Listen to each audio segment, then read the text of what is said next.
owned Good Karma brand station. Showtime. The right way to start your day. This is Jen, Gabe, and Chewy. If you die and you come back and do that thing, you get to be Comeback Player of the Year. Thousands of years of the world's history have been based on that very presence. Hello, boys. Hey! So, did you get that radio of the old switcheroo? I did. And the Christian rock? Resurrected. So you're saying Jesus should have got Comeback Player of the Year? Because he came back. He did! Yeah. And look what I pried off of his bumper. A Jesus fish. Yes. He ultimately got Comeback Damn Player of that the Year. Doubting Thomas. What the hell does he know? Yeah, that's what I'm saying. Doubting Thomas is the AP. Yeah. Doubting Thomas is who voted for Joey Flacco. So you're pretty religious. That's right. So is it a problem that I'm not really religious? Not for me. Why not? I'm not the one going to hell. And this has been Theology 001 with Jen, Gabe, and Chewy. This is Jen, Gabe, and Chewy, broadcasting live from the Gruber Law Office's One Call That's All studios at the Avenue with Gabe Neitzel and Mark Chamorro. Here's Jen Latta. Running her mouth, she wants to ride it, she's trying to hide it. I'm cool as ever, she's too excited. Her man look like he wanna fight, he ain't doing nothing but running his mouth. Talk about it, we all about it. They making plans, we sit and count. Our chairs stacked just like a mountain. You heard about it, she running her mouth, she wants to ride. Can't believe football season is officially over. She's too excited. Good. Took a lot longer than I thought it would, to be perfectly honest with you. Chiefs win another one last night, besting the 49ers 25-22 for the Super Bowl. We will talk about how Chewy was wrong about Taylor Swift being a distraction. Oh, she's a distraction. Maybe she's their good luck charm. They won the damn Super Bowl. She's a distraction because when they show her on the TV all the time, it's usually followed by some choice words out of my mouth. Her boyfriend included. We'll get to that. Her boyfriend. A lot of disdain behind those syllables right there, big guy. General game reaction this morning? Boring. I was so bored until like the fourth quarter. The fact that we were Googling, guys, lowest scoring football, Super Bowl rather. And of course, I think we had talked about it when we did the Superb Owl Squares last week, but it was the 13-3 Patriots over the Rams in 2019. The fact that we were Googling that for comparison's sake just tells you how crappy that game was. And I will tell you this, Chew, tell me if I'm way off on this. At halftime, I was grinding my gears because I was like, well, the Packers could have been in this game. At least I know the Packers could move the ball downfield. By the end of the season, the Packers offense was efficiently moving the chains. And I know that the Chiefs have a good defense. Everybody kept telling me that. But at least I felt like, oh, they're showing the MVS touchdown up there. MVS giveth, MVS taketh away, MVS giveth again. Am I wrong in that? Am I wrong in thinking the Packers could have moved the ball better than the 49ers did? I don't know about better as well. The difference is their defenses are a click more talented than the Packers. Yeah. Right? And hopefully that'll change. But it was very boring. It wasn't as boring as Patriots Rams, but It was a little bit of a snoozer. And some of the things, don't they do the evaluation of the first half after the music played? I thought that was kind of weird. Well, they kind of do it because everybody has to get in place. Set up the stage. Yeah, everybody's got to get into place. So then you do that with J.J. Watt and his hair doing most of the analysis, and then you get to see us. Did anyone hear anything J.J. Watt said, or were we all just going...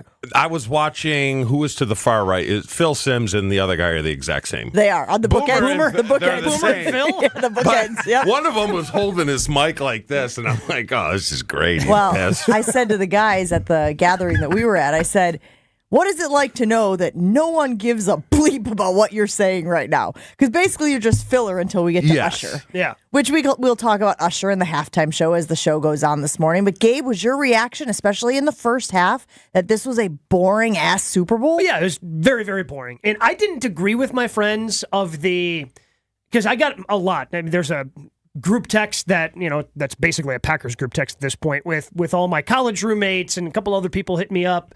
Oh, man, this could have been the Packers. And I guess I just wasn't there because it was the divisional round.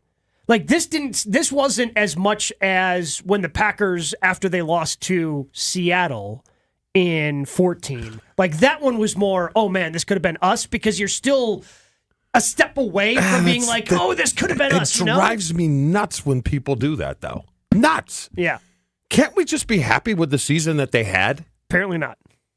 The season that they had was unbelievable. Absolutely. Okay, let's just leave it at that and build off of that instead of, oh, we could have. It's hard. It's hard to win that game.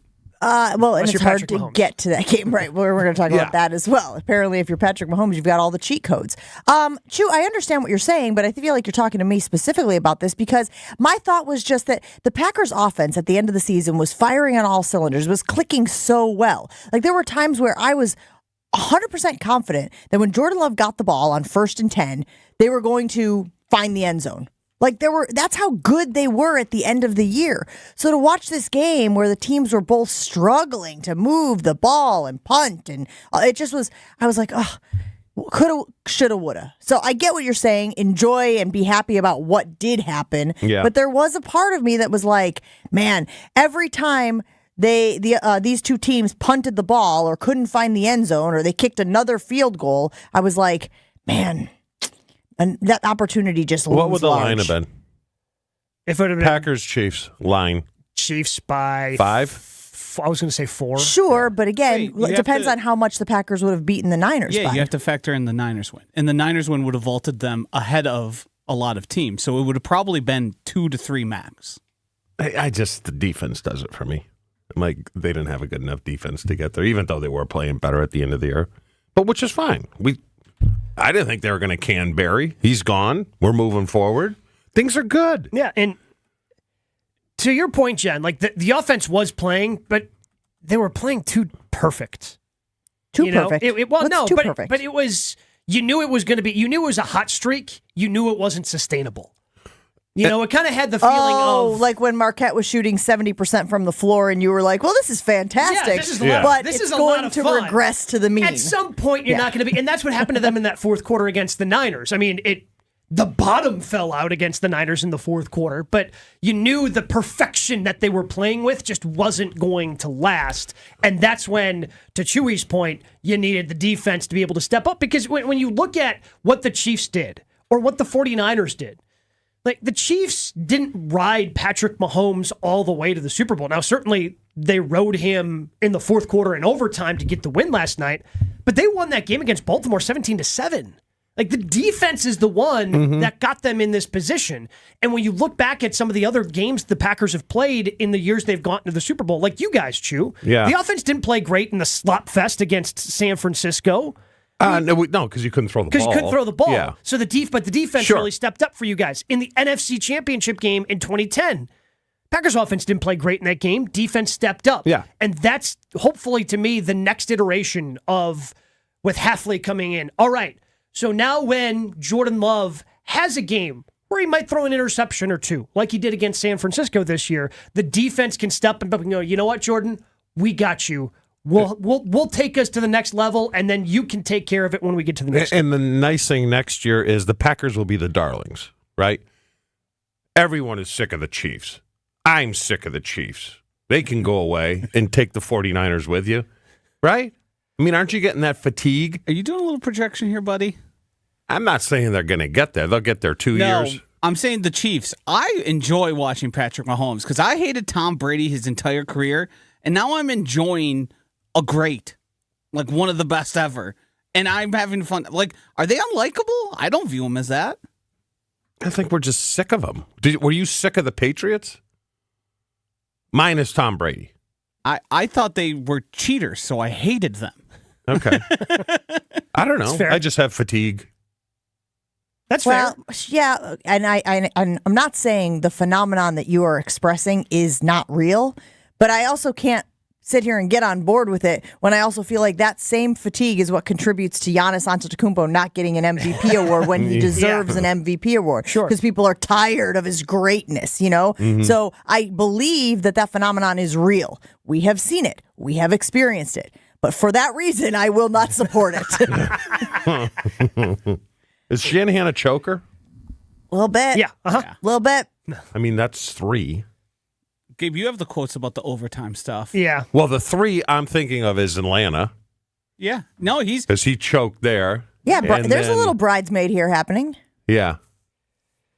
So this was from a Ringer article, kind of discussing overtime and how the Chiefs had an overtime plan that they had discussed. Like, they had discussed the new rules because this was the first offseason where both teams, even if you scored a touchdown, were guaranteed a possession. And this was the first overtime that we had this Another thing postseason. that we were Googling last night as it was developing. Also with the clock. We were also Googling, why is there a clock in overtime? Yeah, it doesn't make sense. the You clock don't got need the me. clock. The clock got, I knew the rules. I knew the new rules. The clock, I didn't know what was happening. And we appreciated, we had already looked it up at this point, but we appreciated Tony Romo explaining to the masses because we were like, wait a minute, is the game over when the clock, why is the clock running? This is overtime. They both get Anyway, continue, Gabe.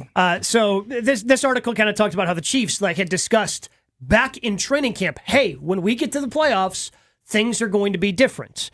And apparently the 49ers did not do the same. According to this article from The Ringer, multiple San Francisco players said after the game that they were not aware of the overtime rules and that they're different in the playoffs than they are in the regular season. And strategy discussions over how to handle the overtime period did not occur as a team. Defensive lineman Eric Armstead said he learned the details of the postseason rule when it was shown on the Allegiant Stadium Jumbotron during a TV timeout after regulation. Fullback Kyle Juszczyk said he assumed the 49ers asked to receive when they won the toss because that's what you do in the regular season when a touchdown wins the game. Yeah. Quote, I guess that's not the case. I don't really know the strategy. Chewy, that's brutal. How does that happen? Yeah, that's on San Francisco. I mean, is it time to make it universal? Well, wait a minute. across Is the that whole season? on the head coach? Like, sure. who does that fall on? Head coach. You don't have a plan? You're not discussing said That's plan bad. with your Well, team? Not even that, but it almost appears as though you don't know that it's different. Like, you don't even know that the rules are different this year. Which would explain why he decided to take the ball. Because you never take the ball. Right. In that You situation. want to know You what wanna you see. need to do. Yeah. You want to know what they have done so you can respond to it. And he tried to explain it away with, well, but if we score and they score, but then we would get the first time with the third. The third possession. Yeah. He didn't. Nobody takes that ball first because you watch the Chiefs. They knew I have 4 downs because my season's For that over. entire series, Right. exactly. All right, are the Chiefs a dynasty now? They're asking that on Get Up Yes. this morning. Yeah. That is 2 Super Bowl wins in 4 seasons, 3 Super Bowl wins in 4 seasons. Yeah. They go back to back, first team to go back to back in 20 years. Yeah, 20 years. Well, so yeah, so and then 3 Denver? so 3 and 5, I guess. Is it Denver? 'Cause No. That's going to sting. The last one was Oh, Patriots. Okay. All right. That's not as You, bad. you did the Broncos thing to yourself. Oh, and so then that's what Kelce was talking about last night on the podium about being back to back to back. Like they were already Nobody's done- talking about. Nobody's done a three-peat in with the Super Bowl. Yeah. Nobody's Come won 3 in a on, row. Buffalo. Come on, Baltimore. I mean, what are we doing here for crying out You wouldn't be loud? happy for Andy? Enough. You've had enough? You don't get fatigued? Andy's got 3. This is crazy to me. I like Andy Reid a lot. So him succeed. I mean, him falling on top of Chris Jones, like getting on the ground with him, that's cool. He's a likable guy. And also, they're Andy's in great. they're an AFC team, rather. We're in the NFC. Like, Yeah. you don't see them, and maybe you play one game here and there. It's not like they've been, like, beating your ass over and over and over. I It's like just to spread it around a little bit. Spread the wealth. Yeah. Now I was happy San Francisco lost. Choke on it. well, you understand how it worked, right? The No. Chiefs had to win for San Francisco Yeah. to lose. Chewy was rooting for a tie. Chewy was still was. hoping that when he woke up in Yes. the morning, the game would still be happening. Hadn't considered that. Chewy was rooting for a power outage at Allegiant Stadium and the game not to take place. But I Now went to enter bed. the 6th overtime period. I went to bed knowing exactly what was going to happen. Okay. No. Oh, you knew that- didn't? you knew that- didn't. You didn't know in the end Shanahan would choke. When did you go to bed? 9 minutes to go in the third quarter. I texted you guys. I Oh, said yeah. good You night. You did give us the warning. I appreciate that. I thought you were saying that the game was over. That's Oh, what I no. thought it was. Well, it was in my mind. the score just had so to I went to change. bed. You're telling me you knew that McCole Hardman was going to score the game-winning touchdown? I didn't know Please. that. I just knew. He didn't even know it, to be perfectly honest When you with let Andy Reid hang around, he's going to figure you out. Okay, so let me ask you that, because that is something that we were discussing last night as well. Because the play calling in the first half was really suspect. And for Andy Reid and Kyle Shanahan, frankly, to be 2 of the best play callers in the league, I asked you, Chew, in our group text, I said, what in the world is Reed calling? And you said a bad game. But I'll Chew. Which he was. But what they did is they figured out Kelce. And that's why Kelce got frustrated. Mm-hmm. You bother him off the line, you get him off of his rhythm, and he flips out on the coach, which he exactly did. Now, I don't know if, who's the linebacker that went on Greenlaw? Yeah. Which is terrifying, by the way. Awful. Yeah. That hurt. But that's how you defend him. And I don't know if they didn't have the personnel to keep that going.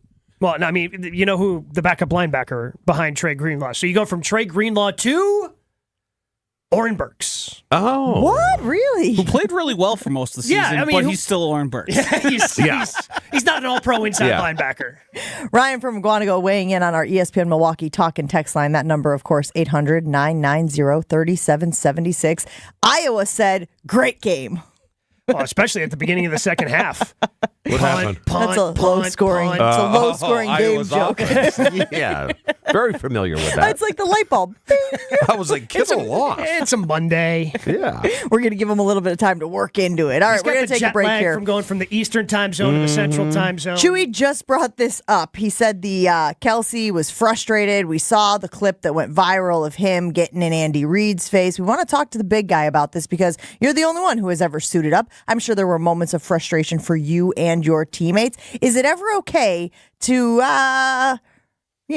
give a little shove? That's always okay. I don't know what you're talking about. Give a little shove to the head coach of your football team. We'll discuss that right after this on Jen, Gabe, and Chewy. Gabe Knotzer here from ESPN Milwaukee to tell you about my friends at Ewald Automotive. Ewald always makes it easy, and it's auto showtime right now in Milwaukee. The best time to shop newest cars, trucks, and SUVs. But you don't have to wait until the show. You can experience your favorite models at your nearest Ewald now to get special auto show savings with top dollar for your trade-in on over 700 vehicles in stock. Matched by Ewald's exclusive 20-year, 200,000-mile warranty, and it's only during Ewald's auto show sales events. Log on at ewaldauto.com.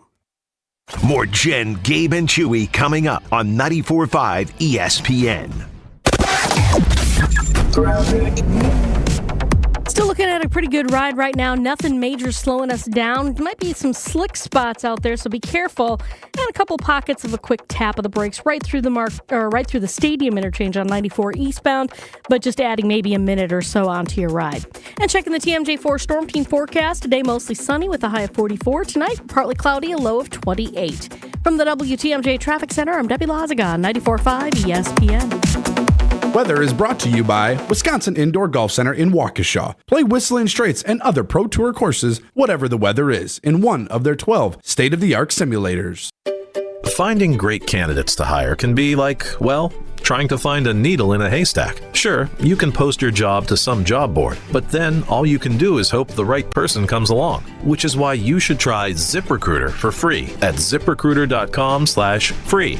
ZipRecruiter doesn't depend on candidates finding you. Its powerful technology identifies people with the right experience and actively invites them to apply to your job. You get qualified candidates fast. So while other companies might deliver a lot of hay, ZipRecruiter finds you what you're looking for. The needle in the haystack. 4 out of 5 employers who post a job on ZipRecruiter get a quality candidate through the site within the first day. ZipRecruiter, the smartest way to hire. And right now, you can try ZipRecruiter for free. That's right, free. Just go to this exclusive web address, ZipRecruiter.com/free. That's ZipRecruiter.com/free. ZipRecruiter.com/free. If you're facing $10,000, $20,000, even $30,000 or more in credit card debt, medical bills, or other unsecured debt, stop struggling to stay afloat and call Accredited Debt Relief today for faster relief. Depending on your financial situation, you may qualify for a 40% or higher reduction in your monthly payments and only have to make one consolidated monthly payment you can afford. Accredited Debt Relief has helped over 300,000 qualified consumers pay off over $1 billion in debt, earning them an A+ rating from the Better Business Bureau.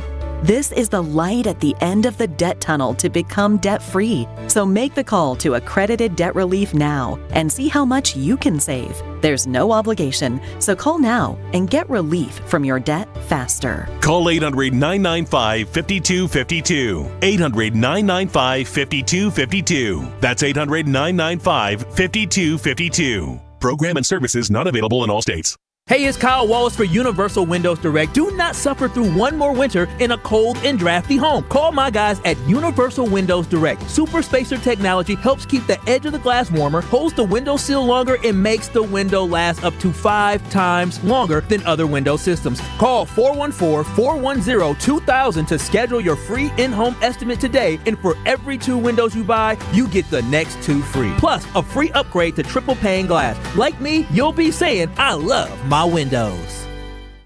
This is Jen, Gabe, and Chewy. Just jump on it. That's what he did.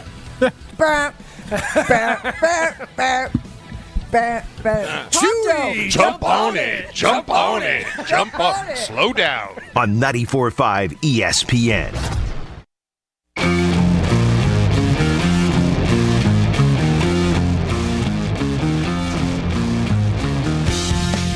For a significant portion of that Super Bowl game, Travis Kelce, the most famous gentleman in the game, hands down, no questions asked. Because you know what, guys? My 6-year-old and my 4-year-old know Travis Kelce, okay? My 4-year-old was like, Travis Kelce is Taylor Swift's boyfriend. I was like, yes, that's also true. Had 1 catch, 1 target, actually.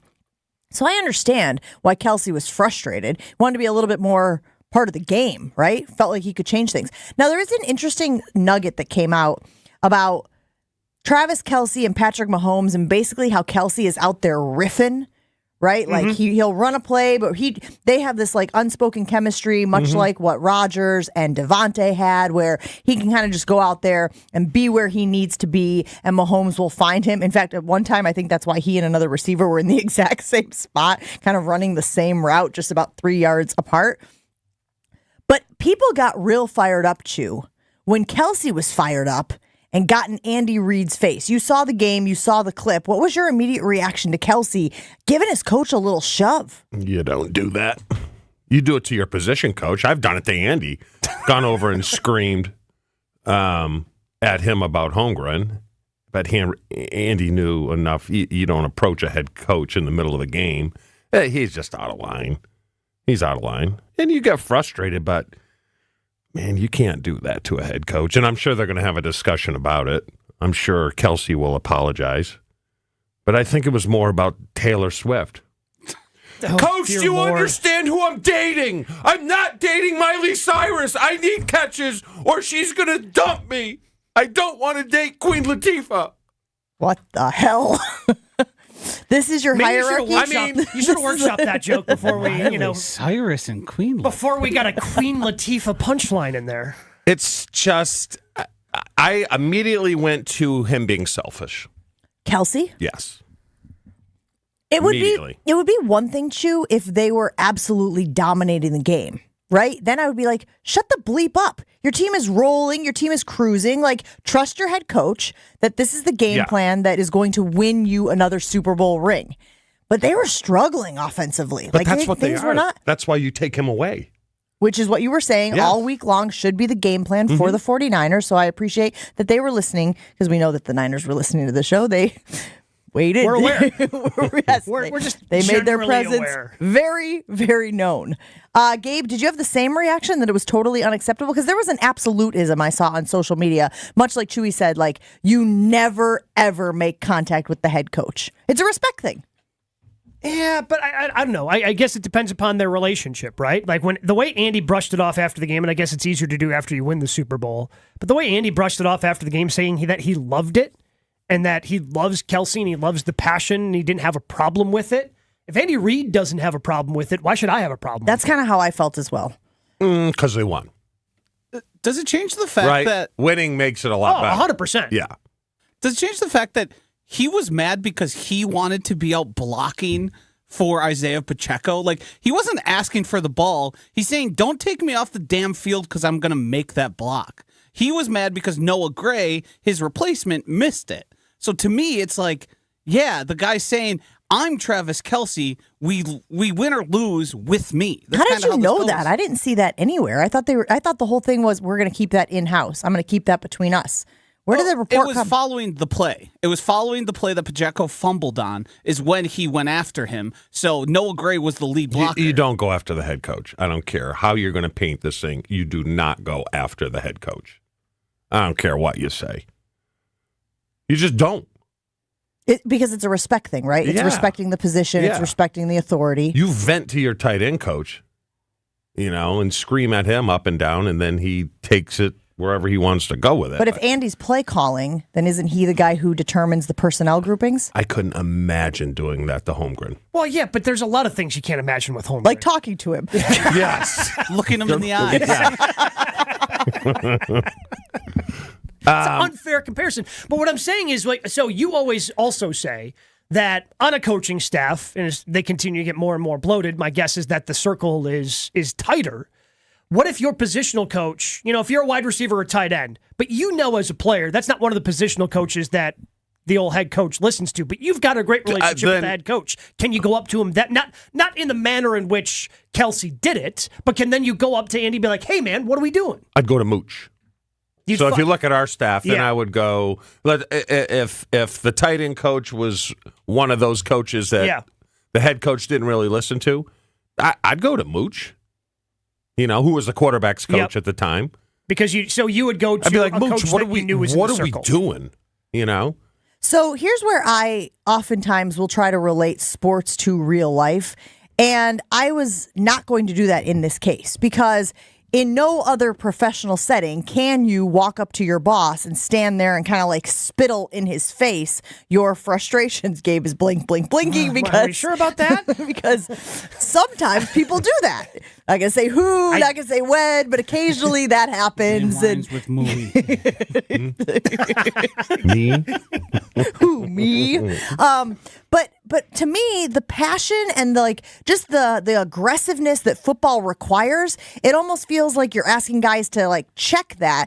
When you're in the midst of a game, those emotions are even more heightened, aren't they? And so there was a part of me that was kind of like, you want a guy like Kelce who wants to be in the game, to be on your team, to be on your sideline, and to ask him then to diplomatically express those feelings, to me feels a little ridiculous. Am I wrong about that? In the heat of battle, guys.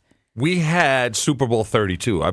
You've heard this story a bunch. Scat. Yeah. We knew it. Andy was the quarterback's coach.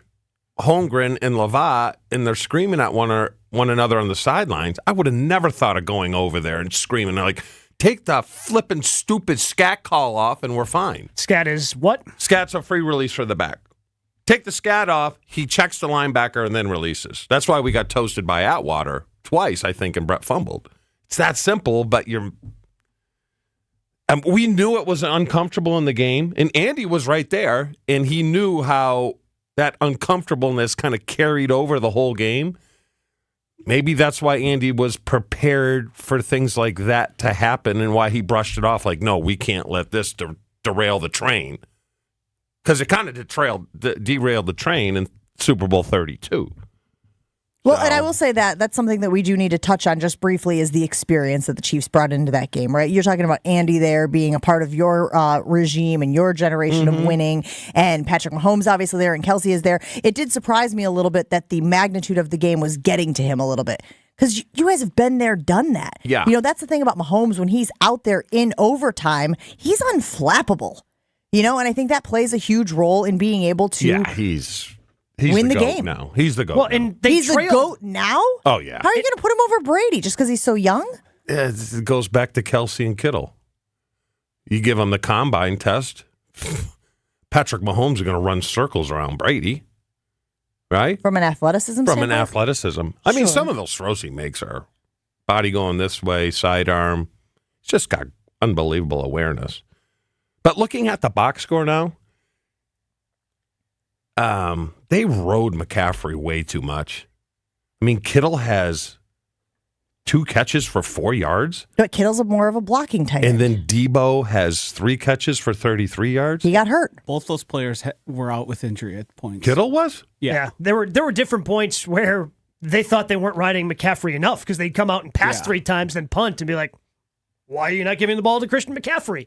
Running the ball is what has worked And for you. also, Brock Purdy had some really bad throws. Yeah. Throwing to guys' feet, overthrowing receivers. Like Brock Purdy didn't answer any questions for me in that game, guys.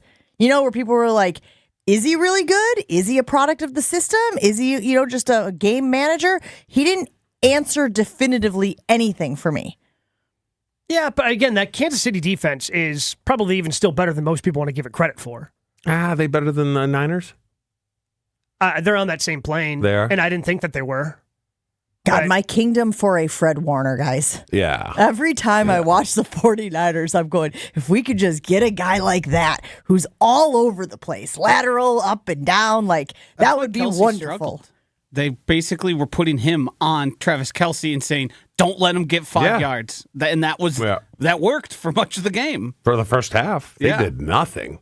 Really? Again, I would go back and look at the play-by-play. I feel like Kelce did the majority of his damage in the last 2 possessions. Yeah. 100%. No questions asked. Let's put it on the Jen, Gabe, and Chewy Twitter poll because Chewy is very strong that you never, ever do what Travis Kelce did, even though Andy Reid and Travis Kelce afterward kind of kissed and made up. And Andy had a great line, guys. I'm not sure you saw it, about him testing out the hip. Because Andy has a new hip. Yeah.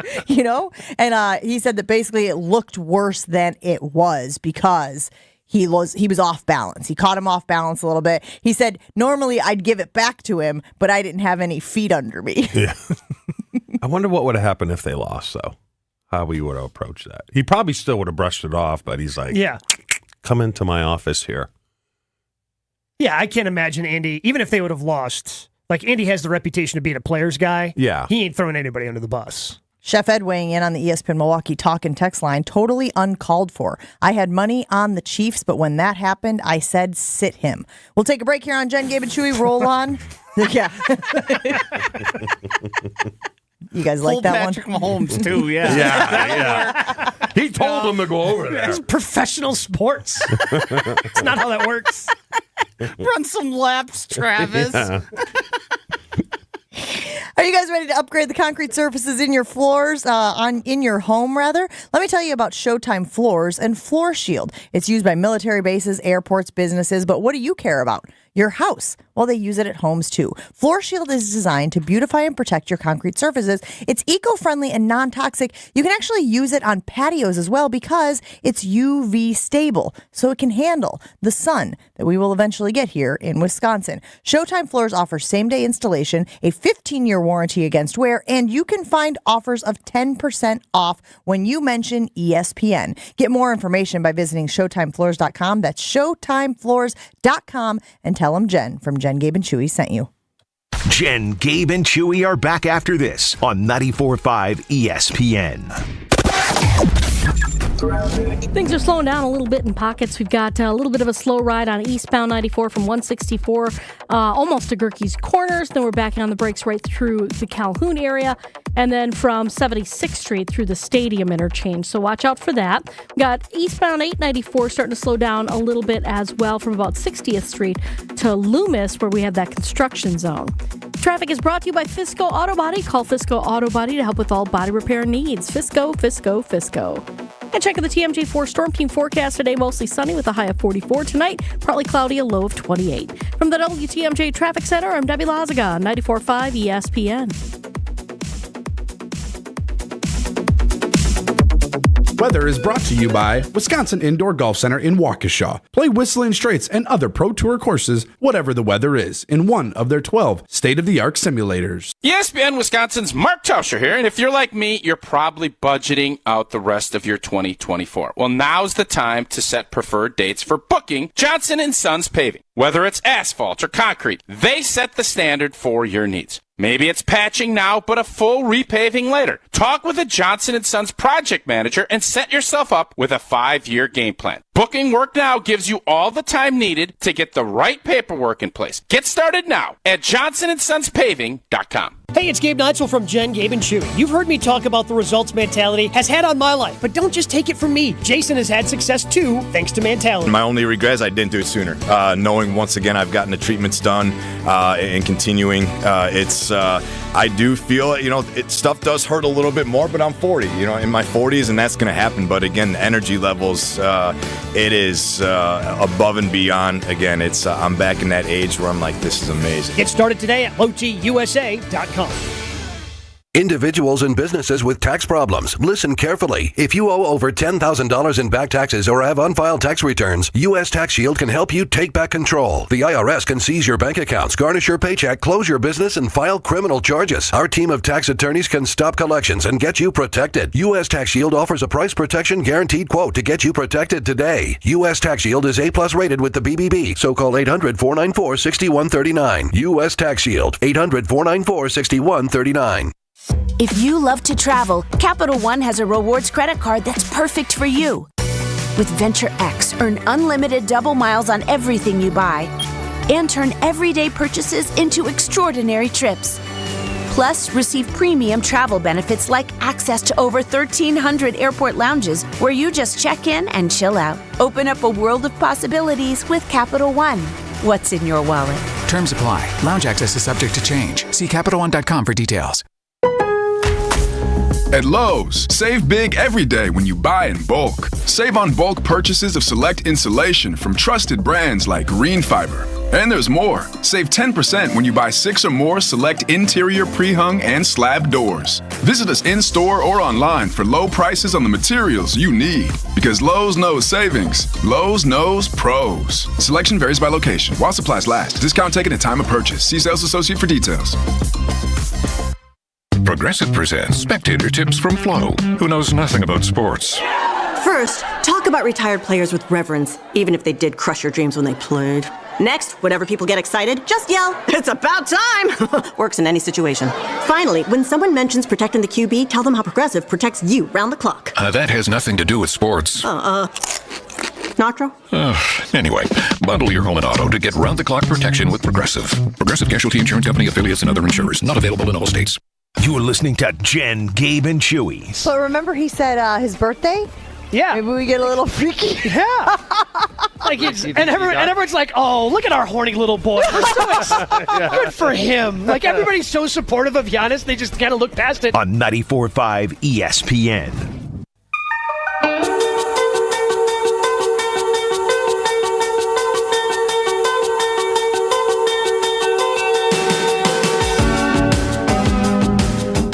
Dick from Elkhart Lake weighing in on our ESPN Milwaukee talk and text line saying, I believe Kelce would not have been in Reed's face if he wasn't showing off for you-know-who sitting up in the suite.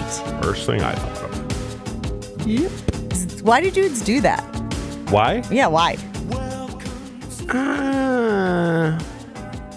I don't know. I just see it as selfish. Is it testosterone? Is that the answer? Hashtag testosterone? I mean, like I said, I've done that to a position coach before, but never the head coach. But not because your girlfriend was sitting up in the booth. And I'm not sure, Joshy, I'm buying. I want to block more. I want to be out there blocking. How does it feel to be 6'6", 270 pounds and have to like fragile masculinity this all the time about Travis Kelce and Taylor Swift? You should be over this. You are a man amongst boys. And you're so concerned about Taylor Swift? All goes back to Charlene. Right, Gabe? I'm not sure which one you're going. You can't say the ism and then not apply it. Did you see him after the game? Yes, smoochy smooch. Yeah. No. On the singing Elvis and stuff like that. That is typical self-praise. Wait a minute. You just won the bleeping Super Bowl. Are you kidding me? Just because Reggie made sure you guys didn't have a good time doesn't mean people after you can't have a good time. Is that it? 100%. Is that it? Oh, you didn't get to celebrate. No. PTSD? I think it's PTSD. Is that what that would be? Or is it more of a shart and fart? No, it's not shart and fart. No, this is I didn't get to do it, so you don't get to do it. But that's not PTSD. What is that? Just that? We'll just call it that. Our post game was boring. Yeah. You didn't have any booze in the locker room. I'm like, all right, I guess I can go shave my goatee now. Did you guys not even do like the post party? Because that's like famous that they do that now, where both teams have a party. Yeah. The winner is obviously a lot more fun than the losers. Correct. But like that's where people really get wild. Did you guys not do that? We did, but we ducked out because we had our own parties. Wait, you guys didn't even party together as a team? We did for a little while. And then you were like, deuces? But it's the glommers. You know what I mean? Probably a lot of corporate stiffs up there. A lot of glom. That's the most annoying thing in all my days of playing is some of the executive committee members come in the locker room before the game. You're like, I don't know who the hell you are. I'm serious. Are they wearing a suit? Yes. Good luck. Yeah, thank you. Get the hell out of here. Did you even know all those people? No way. I live next to one of them. So one. No, He he's knew not, one. no. He's not even guaranteeing he knew that one. I think he knew two. He would have known Bob and then whoever his neighbor was. No, I knew a handful. Well, because I get my cars from. Who's the guy up there? Beats me. Yeah. Come on. You Ewald Automotive. Bergstrom. Bergstrom? Bergstrom. I don't know. Why don't you just rattle off a bunch of auto dealerships and we'll tell you which ones we have partnerships with.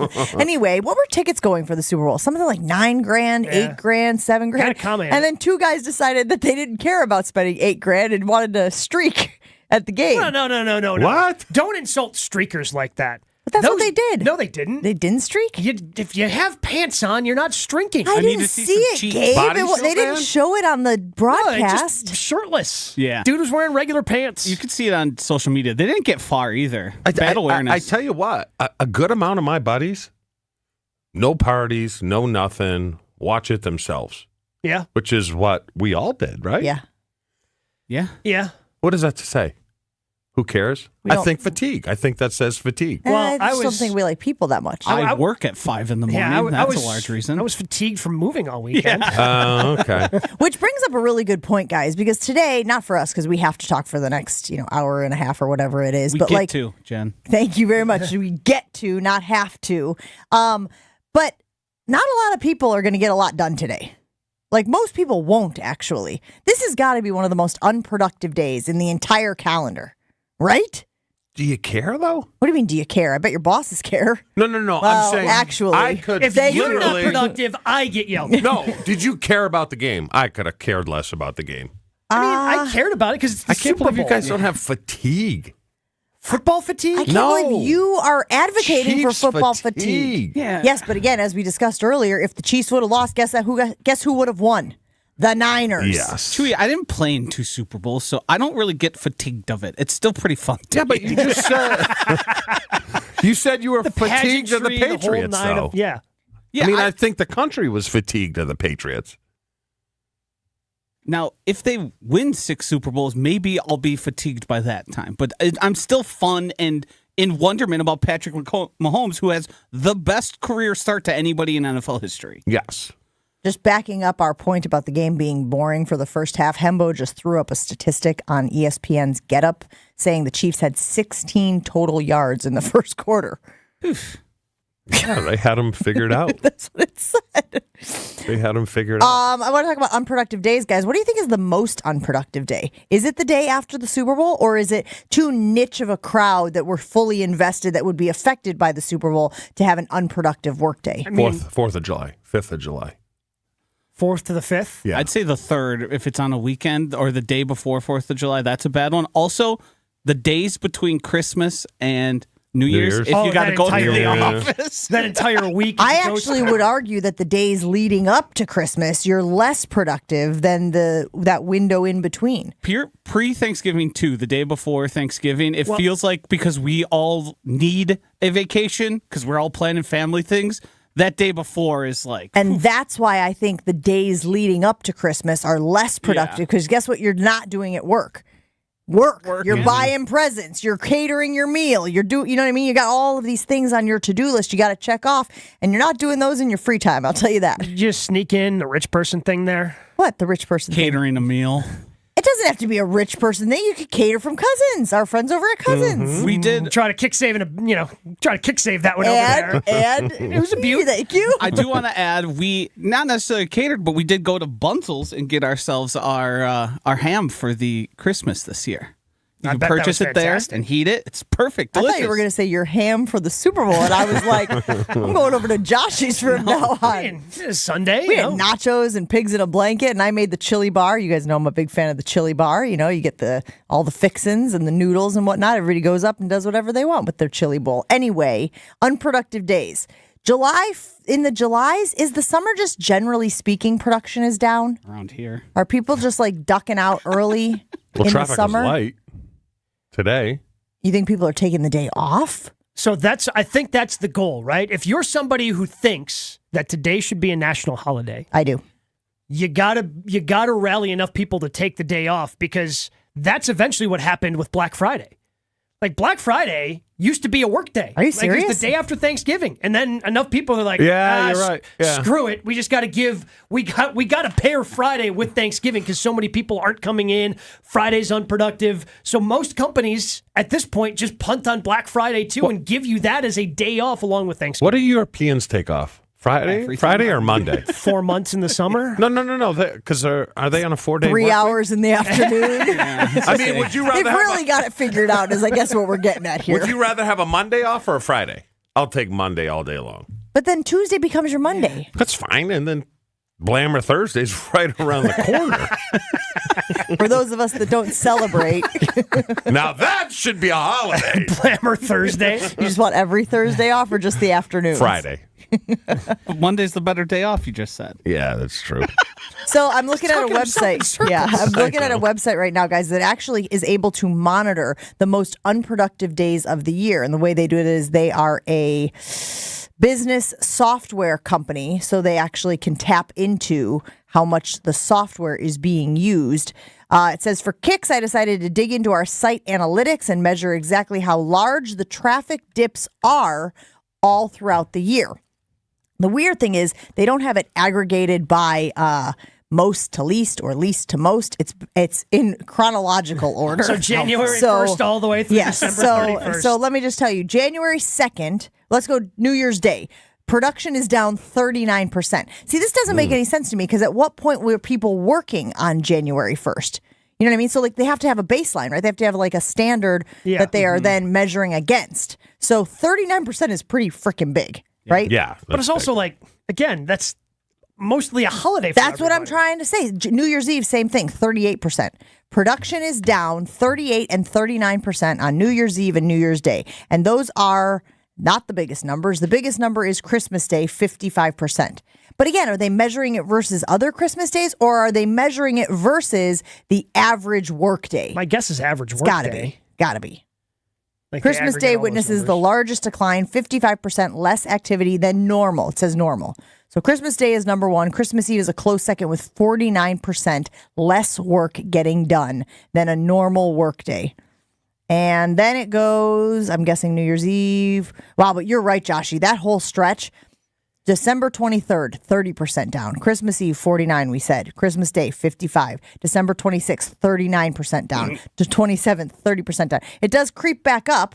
The 28th to the 29th, it goes back up to 20 and 14%. So people are at least getting some work done on those days. Yeah, you got to show face a little bit there. You can't take not that a lot. entire week off. Thanksgiving, 35%. 4th of July, 32%. So again, most people aren't in the office. I think we need to go based on days in the office where production is down. And I got to be honest with you guys, they don't even have the Super Bowl on here.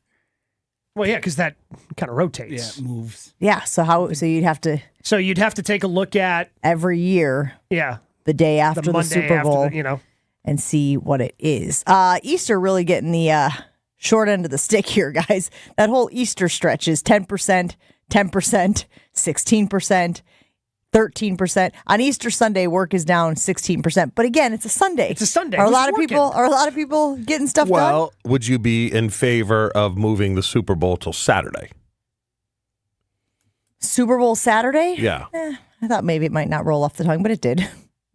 You got Sunday off. You do have Sunday off, but I don't know. Like, I like Gabe's angle better. Yeah. You keep the Super Bowl on Sunday, and you give can't you pay. Monday Give us the free day. All right. To steal one. Like, yeah, I mean, We ask this already have every Sunday year. I off. wonder if people are still. You should have the Monday after the Super Bowl off, right? Like nobody's going to vote for going to work on Monday. even Any those Monday. who didn't watch the Super Right, Bowl are going to exactly. vote for the free day Although, off. were there people that didn't watch the Super Bowl? I just assume with the crosshairs of Taylor Swift and the Super Bowl, the numbers got to be through the roof, right? Yeah, so you're thinking we got to 300 million? How many people normally watch the Super Bowl? 100 to 120? Seriously? Yeah. No way. What? You think it got to 300? That's what I do not know. What do you think it got to? 200? No.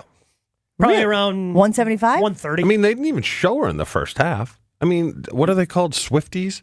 Yep. What are they, just sitting there watching the TV until they show her in the booth? And Can I ask you- I love that you said, what do they call her? Swifties.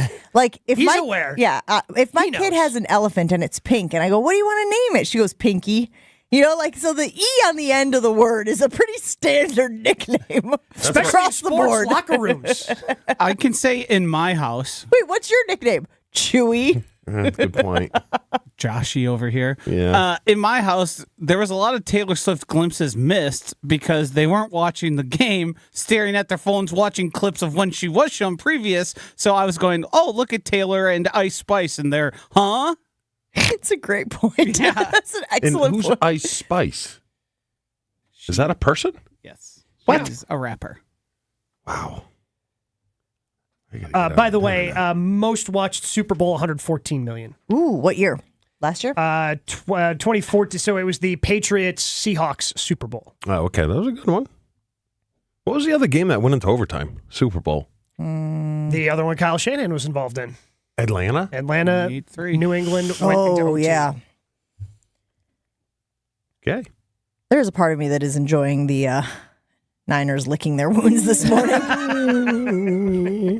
No? Oh, Yes? yeah. Oh, Oh, yeah. Little shirt and farter going on. Oh, yeah. Making Yeah. sure I wasn't alone in I'm that. a certain farter. You've heard me talk about Professional Construction Inc. over the years. We have enjoyed having them help us with our home projects. As you might know, we're not the most handy people. We can handle some things around the house, but for the big ones, we call our friends over at PCI. Mike and Michelle operate a family-owned company. They believe in building relationships, and they are exceptional at what they do. If you need any help in the remodeling area, or maybe you're building a new home, or you got a project you can't handle, talk to my friends over at PCI. Their website is professionalconstructioninc.com, professionalconstructioninc.com. They are also growing and hiring carpenters to lead field crews. So if that sounds like you, go to that website, seek out the information. Maybe you can join the PCI team. Never miss out on a second of the show. Find Jen, Gabe, and Chewy on Spotify, Apple, or wherever you get your podcasts with Wisconsin On Demand. Sponsored by Celsius Essential Energy Drink. The Jen, Gabe, and Chewy podcast is sponsored by Celsius Energy Drink, and I am here to tell you it makes a huge difference in my mornings. With a unique blend of essential energy and key vitamins, Celsius is your partner to an active lifestyle. My favorite, the Peach Vibe. Learn more at Celsius.com and pick up Celsius Energy Drinks today. Do you worry about how much someone drinks? Do you feel neglected or unloved? If you answered yes to any of these questions, you are not alone. Al-Anon and Alateen can help. Call 1-866-200-0223 or visit alanon.org/help. Are you tired of looking at a dirty, dusty, and cracked garage and looking for a fresh new look? Hi, this is ESPN Milwaukee's Jen Latta, and I'm here to tell you about Floor Shield by Showtime Floors. Using a state-of-the-art coating 4 times stronger than traditional epoxy, it's tough enough to be used in military bases and airports. Floor Shield is certified as an anti-slip floor and also eco-friendly, all while being UV stable, and my favorite part, easy to clean. This makes it perfect for outdoor spaces, just like your patio. Check it out at showtimefloors.com and work with a specialist to transform your space in as little as 1 day. I had a really strange experience today. Strange how? A man walked into the store who was only about 2.5 feet tall. What? And he was carrying a bow and arrows. Did he sort of have a baby face? Yes. How did you know? Sarah, that was Cupid. Oh, Did he give us a thumbs up? Yes, 3 times. So tell us, what are the Cupid-approved gifts for Valentine's 2024? He loved our diamond stud earrings starting at $198. We have 186 different styles and sizes. And we have more than 1,400 pair in stock. And Cupid loved our $98 diamond pendant. It looks like it's worth a lot more. And every purchase of $298 or more includes a fabulous free travel case to safely transport all of your jewelry. But mostly, he loved the 4-carat total weight wow diamond engagement ring for less than $4,000. Welcome to Kessler's for Valentine's Day. Cupid approved. Find the Kesslers nearest you at KesslersDiamonds.com. If you're like most people, you've had your fair share of financial questions. Questions like, can I afford my son's travel hockey team? What if my daughter doesn't get that soccer scholarship? Will I be able to enjoy golf in retirement? At Empower, we know these questions can be stressful. We're here to help answer your what ifs and empower what's next. Join 18 million Americans and take control of your financial future. Start today at empower.com. It's a mystery where Old Spice finds its amazing scents like Himalayan sea salt, but I'm thrilled they have because no other body wash exfoliates and moisturizes 24/7 like Old Spice Gentleman's Himalayan sea salt body wash. Now, if only there was a mountain range separating the Indian subcontinent from the Tibetan plateau where I could hide my Old Spice and keep my family from stealing it, my impossibly smooth skin will finally be safe. Hey, Drew Scott here, and I'm Jonathan Scott, reminding you that life's better with a home policy from American Family Insurance. They can help you get just the right protection at just the right price and help you save when you bundle home and auto. Kind of like Goldilocks and the Three Bears. It'll be just right for you. We love a custom build. American Family Insurance. Insure carefully, dream fearlessly. Get a quote and find an agent at amfam.com. Products not available in every state. Visit amfam.com to learn how discounts may apply to you. American Family Mutual Insurance Company SI and its operating company 6000 American Parkway, Madison, Wisconsin. Sunday, Sunday, Sunday. It's time to gear up for the spring racing season at the legendary Great Lakes Dragaway. We're working hard to prepare for the 2024 race season with exciting new events being finalized soon. Of course, we still have our yearly races like Labor Day weekend, Memorial Day weekend, Nitrous Streetcar Brawl, Import Wars, and Bugfest. You can also book corporate or private events. Go to GreatLakesDragaway.com for pricing and information. Great Lakes Dragaway, just a burnout west of I-94 on County KR. Be there. This is Jen, Gabe, and Chewy. Hey, everyone who I let try borscht likes it. They don't love it, but it's a liver. What an endorsement! This is your but hold on. Hey, yeah, guys, good luck. I don't even have to talk anymore. On 94.5 ESPN.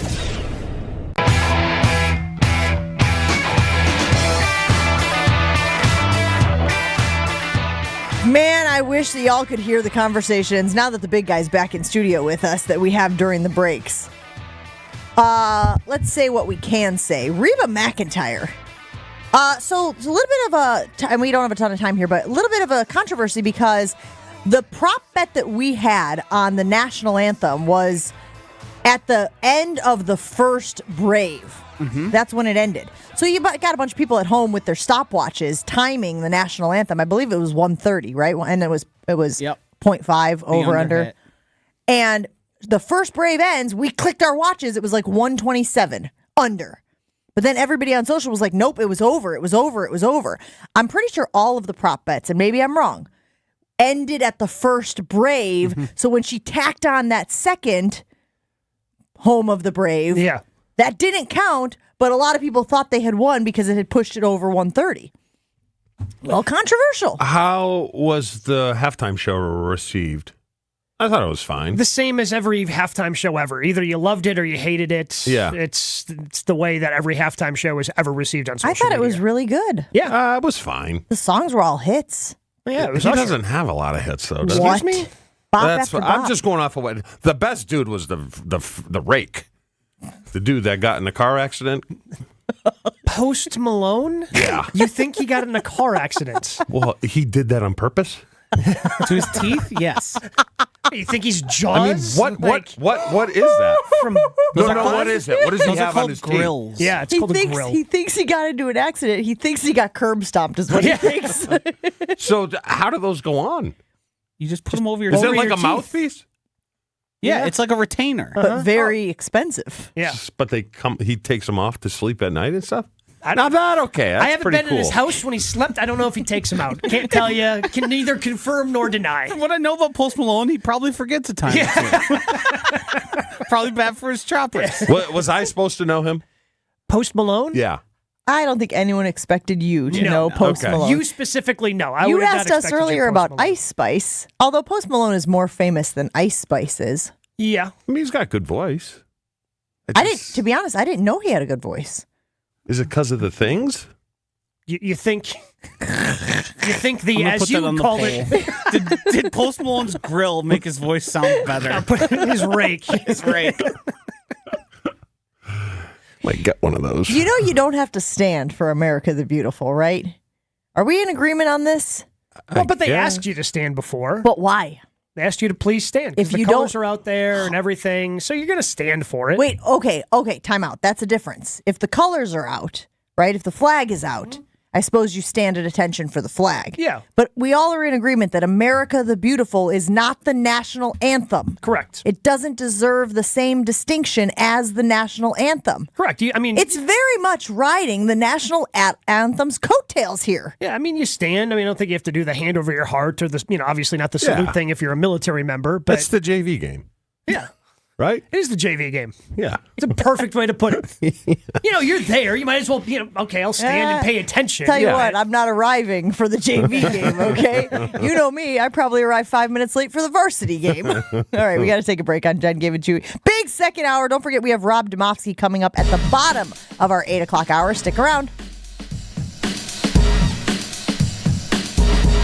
Jen, Gabe, and Chewy continues next on 94.5 ESPN. One right about at Capitol Drive. Left lane is blocked, so it's going to be tied up all the way back almost to Appleton Avenue. Eastbound 94 backing up from Highway F all the way through the Gerkes Corners area to Calhoun. Back on the brakes from 92nd Street. Actually made that 84th Street all the way through the stadium. Westbound side's going to be heavy out of the 16th Street area to Mitchell Boulevard. And checking the TMJ4 Storm Team forecast today. Mostly sunny with a high of 44 tonight. Partly cloudy, a low of 28. From the WTMJ Traffic Center, I'm Debbie Lazaga on 94.5 ESPN. Woo! Hey, this is Ben Brust from Kyle Brust and Nortman on ESPN Wisconsin. People can't stop screaming about the Screamin' Sicilian frozen pizza, and no wonder. There's plenty to scream about, like the buttery stone-fired crust, secret recipe tomato sauce, mounds of whole milk mozzarella, and tons of premium toppings. Find Screamin' Sicilian in your local grocer's freezer and find out for yourself why Sport called Screamin' Sicilian's Holy Pepperoni frozen pizza the best of the best. Screamin' Sicilian, taste what all the screamin' is about. Hi everyone, John Miller here from PDS, a Converge company. PDS has been providing technology solutions and transforming IT for area companies for over 30 years. Today, we are helping organizations integrate digital workplace strategies that are giving today's worker the true ability to work from anywhere as they balance work and life both securely and productively. And as HP's largest partner in the area, our combined solutions have never been more important. If you're struggling with this, know we stand ready to help. From ideation to transformation, we can help you evolve your work from anywhere strategy. Learn more at pdsit.net. Marquette Hall of Famer Tony Smith here. You're listening to the home of Marquette basketball. 94.5 ESPN is WKTI and WKTI HD Milwaukee. A locally owned Good Karma brand station. Showtime. The right way to start your day. This is Jen, Gabe, and Chewy. If you die and you come back and do that thing, you get to be comeback player of the year. Thousands of years of the world's history have been based on that very presence. Hello, boys. Hey, so did you get that radio of the old switcheroo? I did. And the Christian rock?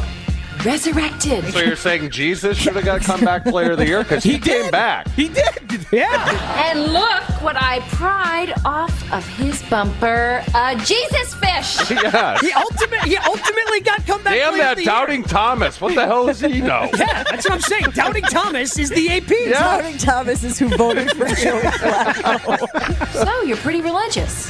Not true. So is it a problem that I'm not really religious? Not for me. Why not? I'm not the one going to hell. And this has been Theology 001 with Jen, Gabe, and Chewy. This is Jen, Gabe, and Chewy, broadcasting live from the Gruber Law Office's One Call That's All studios at the Avenue with Gabe Neitzel and Mark Chamara. Here's Jen Latta. Running her mouth, she wants to ride it, she's trying to hide it. I'm cool as ever, she's too excited. It wasn't just Super Bowl Sunday. It was New House Sunday for our guy Gabe Neitzel. So Gabe, you did a little move this weekend? Yeah. Moved over all our big stuff on Saturday. And then, kind of officially, I think it kicked off. Our friends from Steinhoffel was very helpful for me and my wife. We had gotten a new bed through them for the new bedroom, and that was all delivered yesterday. So we're, still in the process of settling, obviously. But, yeah, got to spend Saturday night in the new house. And, my kind of goal after we had closed on it the previous Friday was like, it'd be cool if we watched the Super Bowl here. And we were able to kind of accomplish that goal. But I had a question for you guys. Because I think I may have screwed up. And I may owe our friends from Steinhoffel an apology and or may owe some people some money. Well, just so you know, I'm listening much more intently now that you said I may have screwed up. Because Gabe doesn't screw up, guys. No. Right? I think of all of us, Gabe's got the best track record of not screwing up. So if he wants to admit that maybe he erred or misstepped, I'm all ears, Gabe. So we had movers take all of our big stuff over on Saturday, hired a moving company, that whole thing, and we tipped them. I think that was a part of the protocol. First time I had ever actually used movers. Travis Kelce tipped Andy Reid? No. Different kind. No, different. I don't think you're tipping him over. Yeah, got a little uneasy, got a little unsteady. Wobble. Right. They don't fall down. Anyway, the other tip. So we tipped them, kind of knew the protocol there because we had a friend that used to, actually work for that same company that we ended up using. But then on Sunday, I didn't even think about it because the Steinhoffels, the two kids in the truck showed up. And, hey, where do you want us to put this stuff? Oh, it's going to be up in this room. So I take them upstairs, show them the room. All right. And then I just kind of let them do their thing because we've got boxes everywhere. So, while they're upstairs, I'm down in the kitchen doing whatever, kind of unpacking some different boxes. Next thing I know, okay, well, we got it all up there. We're good to go. Okay, thanks. Signed a couple things. Then they walk out and I turn to my wife and I go, wait, were we supposed to tip them? Were we supposed to tip the Steinhoffel's delivery people who brought our bed yesterday? Mm-hmm. So I messed that up. Wait a minute. Tighter than two coats over here is telling you to spend money. Yeah, that's how I know I really blinked up. I didn't just mess up. If he's telling me I should have tipped, you tip him, right? Maybe, yes, probably. I got to tell you, the tipping thing really messes me up. Because one, I'm very conscious of being a public figure, which you probably are on some level as well. We also have partnerships with Steinhoffel, so we want to make sure that we're treating our partners well. These two guys listen to the show. Awesome. So that was one of the first things that they said when they walked in. Well, then you should have for sure tipped them. Yeah.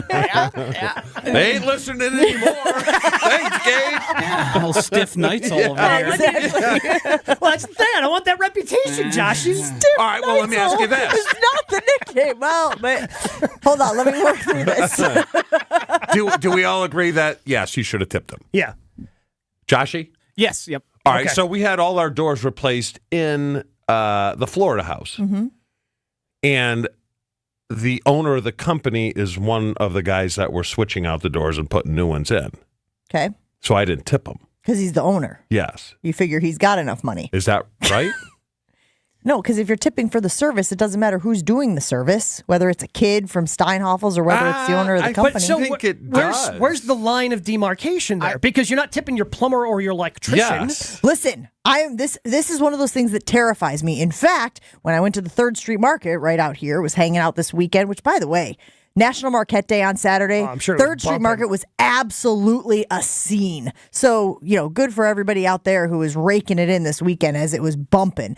But they flipped that little screen around, guys. They flipped that screen around, and I panic every single time because it's like 20%, 25%, 30%, which, by the way, come on. 30% really? They're just hoping somebody errantly hits the 30 before they sign their name on that screen. That's a true shoot for the moon, fall amongst the stars situation. I always now, because I used to panic and stand there, and then, of course, the longer that the seconds tick by, the person's watching you, and now they know that you're having an existential crisis about the tipping thing.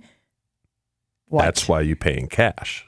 So you don't have to tip? They don't take cash. I do that. Yeah, this is a really good point. cashless facility right behind me here. A lot of places. I went to a restaurant yesterday, same thing on the door, cashless. Only use your phone or your card. But I digress. I've gotten to the point where now I will always tip $1 or $2 no matter what. Can I get a water? Yeah, tip $1. Can I get I just need a slice of pizza, $2 every single time, because I don't want to get in that anxiety space where I'm like, I don't know what to do here. But what if you're ordering carryout? Somebody still made it, prepared it. That's not how it worked in the past. Yeah, Agreed. but if I mean, yeah. Well, so I actually thought about tipping as well, because I went to the Bucks game on Thursday, and my wife and I, because you can just order from the app or whatever, and then it's sitting there waiting for you. We just got Chick-fil-A. But obviously, when you're ordering off the app, it's asking, do you want to tip? Like, if I were to go through the drive-thru at Chick-fil-A, I'm not tipping, but I tipped here. Still messed up my order, but I tipped there. Make sure you get that in there. So, I mean, you're missing a fry. You're kind of hungry. A lot of places have gone to electronic tipping only when I go get my nails done, whether it's pedicure or a manicure. A lot of the places were saying, we don't take, they only take cash. Excuse me. They only take cash. You can't put it on your card because, of course, they don't want to claim the tips. But if you didn't have a Venmo option, a lot of times you ended up getting stiffed because nobody's carrying cash. Which, by the way, Gabe, is what I was thinking with your Steinhoffels guys. You got cash in your pocket? Like, did you have a 20 in your pocket or a 10 in your pocket? Yeah, I've got cash. But now they Venmo, right?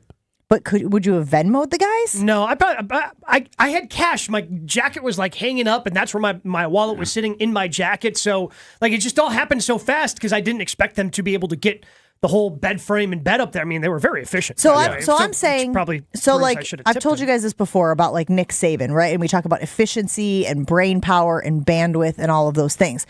So Nick Saban famously wears some variation of the same thing every day so that he doesn't devote any brain power toward what am I going to wear today. That's essentially what I have now done with the tipping process, with the kiosks and the screens. I have taken the decision out of my hand by universally now tipping $1 or $2. I guess you should say, well, do you do $1 or do you do $2? There's a decision. Point is, I tip across the board now. And Joshy, I know you're like me where it's like, I don't want to have to think about it. I'm tipping. Yeah, and it's not even so much the indecision to me. I often consider myself, it's $4. I can afford this. I'm at a spot here where I don't want the reputation of that guy stiffed me for a reason why I think I should be tipped. Brittany Mahomes. Yeah, so I don't want anyone to ever think I'm that type of person because I like to think of myself as generous, and I've worked in service industry places before, so it's like you understand how much that job can suck. But Chewy, yeah, I turned my microphone off. I know, honestly. Can you figure it out? Hey-o. Chewy, yes. You have also said that you still believe tips are supposed to be rewards for good service. Well, that's what it stands for. What do you think it stands for? Tip to ensure promptness. I thought it was proper service, but prompt service? Prompt service. We definitely have talked about this the before. hour wait for my wine in Florida at that restaurant. I'm not getting 20%. I'm telling you, there are people out there that would tip 20% regardless of service. Sorry. And then I just won't go back. I won't go back there again. You know? The acronym's a myth. That was something invented after. What is it? There is no acronym for it. It's tip. It just means to tip. But what do people think it is? Because we have a bunch of words here. To ensure promptness is, there's two of them. But where's the line? Like Gabe said, electrician, HVAC, the guy that cut in my grass. I have never tipped a service person. I have never tipped a plumber. I have never tipped an HVAC guy. When we've had furnaces installed recently, we had an air conditioning installed. We had the roofers come out and redo our roof. I mean, those are expensive projects. Period. I assume that most of those guys belong to a union. I assume they're making a pretty good. So basically, it's if you do not need to be certified for it, because in order to do plumbing work, there's a certification process, electrician certification process. You're not tipping the people who are certified, but because the two kids that came in and delivered the mattress yesterday, you don't need. I mean, I'm sure Steinhoffels has some sort of training program, but I do not believe there's any sort of national certification you need to deliver things. Those are the people you tip. Is that where we're landing? I think it's probably mostly like entry-level stuff, but I also think like if your plumber comes in and does above and beyond and works really hard or tosses you something for free that typically like would charge, I think that's fair to be like, hey, like or like the cable guy, if they do something, you've been wrestling with your internet and someone finally figures out. But isn't that their job? And again, I'm not trying to diminish what they're doing, but like, isn't their job literally to come in and fix the internet? Well, so is that a different thing especially with like a plumber, electrician, etc.? Because you're getting billed later. Like, I had already paid for this. I knew the cost of this thing. We've already bought it. Yeah. Whereas like the electrician, the plumber, those other people, like, you got to go back, they got to work up the estimate, and then you get billed for it because they're not leaving the house going, 100%, this is what this Can costs. we get some service people to call in and talk to us about this? 800-990-3776. If you are a plumber or a HVAC guy or a cable guy or something like that, you're coming into the home. I don't know if that is the line of demarcation, but it feels like we're landing somewhere on the... I just assume, again, if you're unionized, you're getting a decent day's wage, and that's all kind of baked in the cake. Right, I'm paying some portion of that for the labor costs that show up on my bill. Right? Am I wrong? Tell me if I'm wrong. No, I think it's 100% income level or hourly wages is considered here. If I got some master plumber coming in who just does a standard unclogging of my toilet, it's like, yeah, you're going to charge me what you're worth. That's this whole process. But I do think you can, if you want to, in a situation, tip somebody and they're not going to be insulted by it. It's like an extra thank you. I also have certain things where I go and get services done, like to my face and stuff, facials, and I'm not allowed to tip. Like every time I try to throw them a $20 or whatever it is, they say, oh, no, we can't accept tips. Okay, well, stick that back in my What pocket. kind of rule is that? I don't know. I'm just telling you that I'm just it saying. exists. Like, I'm not saying like this place that's like, oh, by the way, if you're an employee, you can accept tips here. Who are you telling these So people? what do you want me to do? You want to hand it to them like Italian mafia style, like fold it up into my hand? I'm just saying, if you want to give extra money, who is this company to turn down That's your a very good point. Joe weighing in on our Twitter account saying tipping is out of control. If I pick up a pizza at your place, I'm not leaving a tip. I have thought that as well. We got a pizza spot, Chewy, and I'm sure you guys have this as well. In our town, we go to almost every Friday night, grab a pie. Occasionally, I'll put $2 on there, but I picked it up. I walked in and picked it up. 800-990-3776. Let's go out to George in Fond du Lac. George, you're on with Jen, Gabe, and Chewy. Your policy on tipping, sir. Yeah, so I used to do roofing for a long time, and we always appreciated whenever we get the tip, but it would go to our boss, unfortunately. Whoa. Really? What? How did this happen? How did it, It would go through our boss and get handed down to us. Wait a minute. So you're the middleman, you're handing the tip over, and then he's giving it back to you, or at least a portion of it? Well, the homeowner would give it to the boss, and then we'd get, the percentage. So we don't actually know if we got, the full amount or what would happen. What? Oh, I think that what he's saying here is basically the person the customer's dealing with would give that to that person, and then on the bill. It was Scout's honor, basically. Yeah, there's just, like the guy that pumps crap, right? Do you tip him? The septic tank guy? Am I right? He's there once a week. We had a porta potty, but... Thanks for the call, George. Appreciate you. Let's see. Bill weighing in on our YouTube page. Remember, you can always stream the Jen, Gabe, and Chewy show on YouTube on our ESPN Milwaukee YouTube account. He says, 20% tip required, good service. Start at 10%. Depending on the service, it goes up or down. So he's saying he starts at 10 and then goes up or down. I can't even imagine leaving anything less than a 20% tip at this point. But again, perhaps I am influenced by the fact that I worry that they may know me and that they may, I mentioned Brittany Mahomes in passing earlier. There's a story out there now about how Brittany Mahomes stiffed a serving crew a couple years ago. And, as she has gotten more fame and as the Chiefs have been in the spotlight and she's been hanging out with Taylor Swift, all of a sudden this story comes back out about how she's a horrible tipper and she treats service people poorly.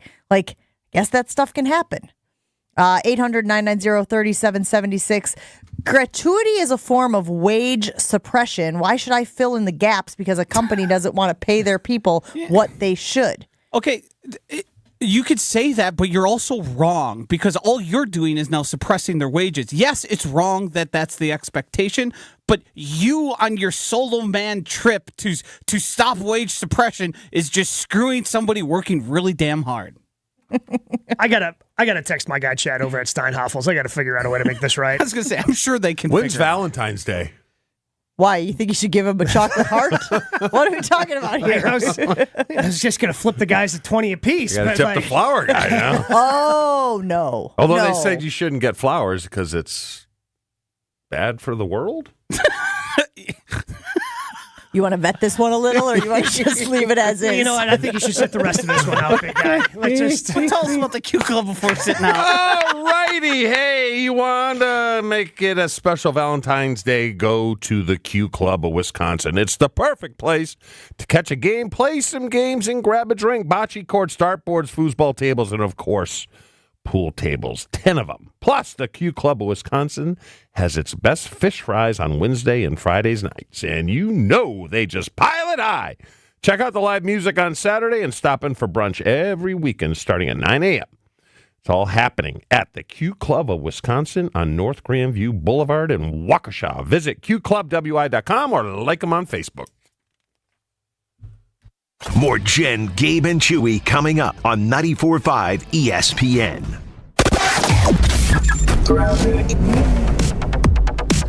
We still have this accident on southbound 41 at Capitol Drive. Left lane is blocked, so things are backing up all the way to Appleton Avenue. Eastbound 94 going to be slow from Highway F all the way to Calhoun, and then back on the brakes from 76th Street through the Stadium interchange. Traffic is brought to you by Evans Transportation in Delafield, where they provide customized logistics solutions to keep you and your business moving forward. And check the TMJ4 Storm Team forecast. Today, mostly sunny, a high of 44. Tonight, partly cloudy, a low of 28. Make this Valentine's Day special. Shop local and trust Welke's Milwaukee Florist. Order now and enter the code ESPN to get 10% off your order. Go to Welkes.com. That's WELKES.com. From the WTMJ Traffic Center, I'm Debbie Lazaga on 94.5 ESPN. Make a stop at the Harley-Davidson Museum before heading out to the Mama Tried Motorcycle Show. They'll have food and drink specials from the motor bar and restaurant. Explore their newest exhibit, Mama Tried, bringing it together, and take a free shuttle to the rave for Saturday's show. The HD Factory Outlet Sale in Rumble includes fantastic deals on end of season and discontinued Harley-Davidson motor clothes and merchandise. Don't miss the fun pre-show gatherings. Thursday, February 22nd through Sunday, February 25th at the Harley-Davidson Museum. Get ready for an unforgettable week at Eagle Sports Range, Wisconsin's largest indoor range and retail firearm selection. They're celebrating their grand opening on February 16th through the 18th. 3 days of action-packed festivities featuring representatives from brands like Smith & Wesson, FN, and Vortex. It's your chance to meet the experts and get up close with the latest innovations in the industry. Plus, brace yourself for thrilling raffles, unbeatable sales, and much, much more. It's not just an event, it's an experience. Be part of the excitement from February 16th through the 18th. Eagle Sports Range, where passion meets expertise. EagleSportsRange.com. ESPN Milwaukee's Gabe Neitzel. I've spent a while telling you about Mentality because it works. Not just for me, though. Take it from fellow Mentality user Jason. He's got a new lease on life thanks to Mentality. The process was easy. It really, truly was. And the individuals that work at Mentality, very helpful, very respectful. It was an easy out. You go in a week after, they give you the results right away. And once you find that you're able to do it, just that thought, the energy already picked up a little bit. Most of it could have been mentally wise, but knowing that, hey, I get to start this, it was incredible. Learn more today at MoTUSA.com. Do you love winning?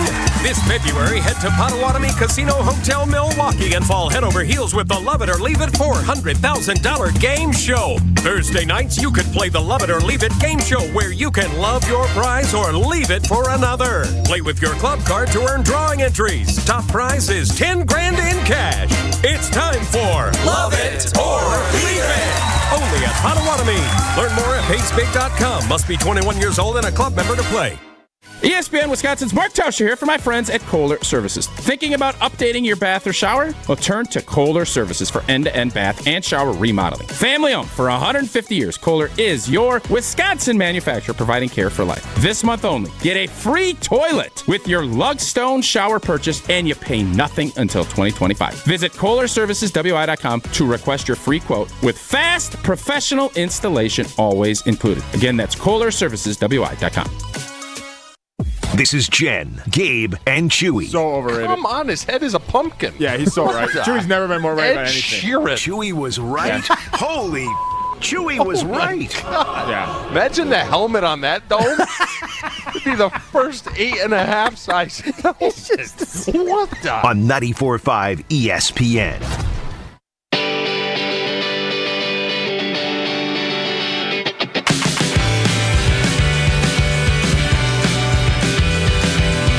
No big surprise. Lots of reaction rolling in on Gabe's tip situation. He had some delivery men. Was it your bed? They were delivering the bed? Yeah, delivering the bed, the mattress, the box spring. So it's a big item. That's the other thing, too, right? Uh-huh. It's not like just rolling in a chair and being like, all right, deuces. And he did not tip them, and he's feeling bad about it today, and we're trying to figure out what the line of demarcation is on people you tip. Look, you could do what I do, which is blanket. Again, not everything, but when I go out to a restaurant, to a spot, where they flip the screen around, we've all been there, and it says tips, 20%, 25%, 30%, custom tip, $1, custom tip, $2. Again, because for the most part, they're grabbing the food from wherever they've got it stored, spinning it around and handing it to me. It's not a huge, but I guess maybe are you tipping on them having made it previously? Like, does that all factor in? I mean, sometimes they're not the people that make it, but they're still, I guess, serving it to you. I don't know. Let me get to some of the reaction. I don't know. Tyler weighing in saying, tipping when a fast food restaurant has a tip option on the point of sale machine, that is crazy. They are just putting food in a bag. Carl weighing in saying, does the person make less than minimum wage? Then tip them. Also, Chewy, why did you blame the server when your wine took that long? Couldn't it have been the bar or the manager's fault for not having it stocked or ready to go for the server? No, she said she forgot. That's why. I was going to say, Pretty also, straightforward. when you buy a bottle of wine, you kind of just go grab it. You know what's crazy, though? Like, I've been a server, right? If somebody's having wine at dinner, you're going to wine and dine them because they're already spending more than the average 2-top or 4-top or whatever it is just by adding in that bottle of wine. And I know Chew, he doesn't drink cheap wine. And I don't drink one. I was about to say, he doesn't just drink a little wine either. Big mistake. As Julia Roberts said all those years ago in Pretty Woman, big mistake. Big. Huge. Let's go out to Catherine in Milwaukee. She's waiting patiently on the line. Catherine, you're on with Jen, Gabe, and Chewy. What is your tip philosophy? Well, I have 2 points from different perspectives. One is I manage a banquet facility, and we pay our people, even our bus people, above minimum wage. So we're at, and this is the cost of your meal, by the way, and the cost of our services is included because we don't pay, servers a quarter or a fraction of what minimum wage is. We're now paying double and sometimes triple what minimum wage is just to keep staff. But when we get tips, we don't know what to do with them. We would prefer people didn't tip because do you just take the tip for the waitresses or the waiters? What about the bus people? What about the prep kitchen? All of what you think of in terms of, God, that was great. I love this. I should tip. They're working so hard is not the person just delivering the food. So when we get tips, we keep them. We try to divide them up, amongst everybody who's working. That doesn't work because maybe somebody left early. So we get all these dilemmas. We keep them. We divide them up at Christmas. We're like, hey, just don't tip. And, I belong to a club that says no tipping. Part of that reason is you get preferential treatment if you're a good tipper, and everybody who comes there, they feel you're already paying a membership fee. Everybody should get the same kind of service, not just the guy who can tip the best. I kind of like that philosophy. Yeah, I hate when people leave tips for my staff. So do my staff because they all feel cheated. If they feel like if they pick up the tip, they feel like they should get it. Everybody else is like, hey, I've been working like a dog over here. Where's my portion of the tip? Well, and to your point, Catherine, you're dividing it up amongst dozens of people. So what are we talking here? A couple quarters? At some point, right? It becomes minuscule. I mean, in a whole night, our bartenders take the tips because we know that they're tipping for the bar.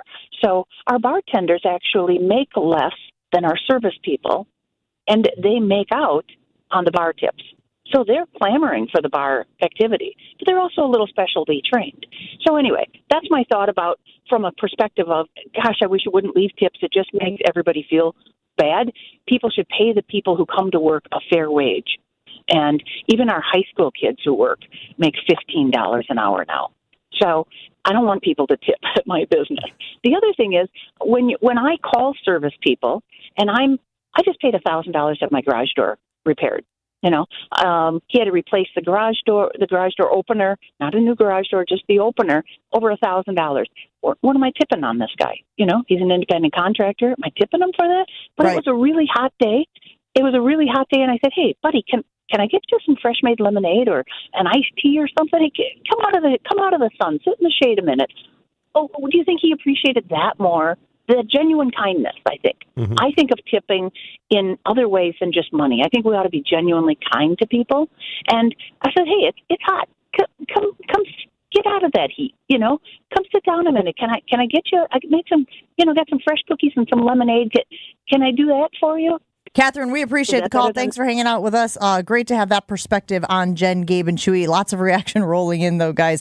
And we will get to that as the show goes on. But first, we got to get to Rob Domofsky. He is coming up next here on Jen, Gabe, and Chewy. And guys, I'm hoping that some of you were smart enough to spend at least a portion of your weekend at Potawatomi Casino and Hotel. Because, you could wager on the big game. Maybe walk out of there with a little more cash than you had walking in. There's a table waiting for you at 12 bars and restaurants. There's a winning seat at 40 table games, 3,000 slot machines, plus the thrill of bingo, full-service sports betting, and so much more. If you are ready to spark something new, you can light up your senses at Potawatomi Casino Hotel. Potawatomi Casino Hotel, one of my favorite spots in all of downtown Milwaukee. Explore more at paysbig.com. Paysbig.com. Rob Domofsky coming up next on Jen, Gabe, and Chewy. Jen, Gabe, and Chewy are back after this on 94.5 ESPN.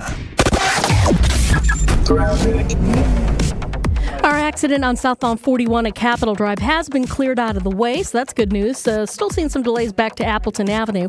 Eastbound 94 backing up from 76th Street through the Stadium interchange, a little bit backed up heading through the Gerkes Corners area as well. And checking the TMJ4 Storm Team forecast. Today, mostly sunny with a high of 44. Tonight, partly cloudy, a low of 28. Make this Valentine's Day special. Shop local and trust Welke's Milwaukee Florist. Order now and enter the code ESPN to get 10% off your order. Go to welkes.com. That's WELKES.com. From the WTMJ Traffic Center, I'm Debbie Lazaga on 94.5 ESPN. I gotcha. How are you? Hi, everyone. John Miller here from PDS, a Converge company. PDS has been providing technology solutions and transforming IT for area companies for over 30 years. Today, we are helping organizations integrate digital workplace strategies that are giving today's worker the true ability to work from anywhere as they balance work and life both securely and productively. And as HP's largest partner in the area, our combined solutions have never been more important. If you're struggling with this, know we stand ready to help. From ideation to transformation, we can help you evolve your work from anywhere strategy. Learn more at pdsit.net. AccuRite Tax and Financial Services has Toshiba copiers and network printers from James Imaging Systems. President CEO Jason Rose. We have 17 different tax preparers on staff, and we have 4 printers running pretty much nonstop. And during tax season, it's absolutely crazy. And Jason, those printers from James Imaging Systems have to work just as hard and reliably as your people do. Oh yeah, yes. If something comes up that's an issue, we have somebody that we can call that can help us resolve the issue very quickly and efficiently. Reliable printing, reliable service.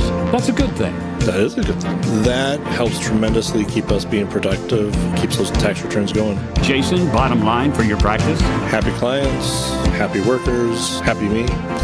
Don't worry, be happy with document imaging technology and extraordinary local support from James Imaging Systems. Call 262-781-7700. James Imaging Systems, your local business technology partner. Q Club of Wisconsin is the hangout spot for watching sports, playing games, and having some drinks. Mike, what do you have going on over there? Gary, we have so much going on. We're still the place to be on game days to catch the green and gold. Book a holiday party in our VIP room, which includes a private pool table, 2 shuffleboard tables, and 4 dartboards. Plus, we got great live music every Saturday night. And of course, we've got our fish fry on Wednesdays and Fridays, where we pile it high. All happening at the Q Club of Wisconsin, North Grandview Boulevard in Waukesha. Check out qclubofwisconsin.com. Death is the only punishment here. Coming this February, FX's Shogun. My master asks what you seek here. To vanquish our common enemies. based on the global bestseller by James Clavell. War is coming. The epic saga of war, passion, and power. Let it come. FX's Shogun, February 27th on Hulu.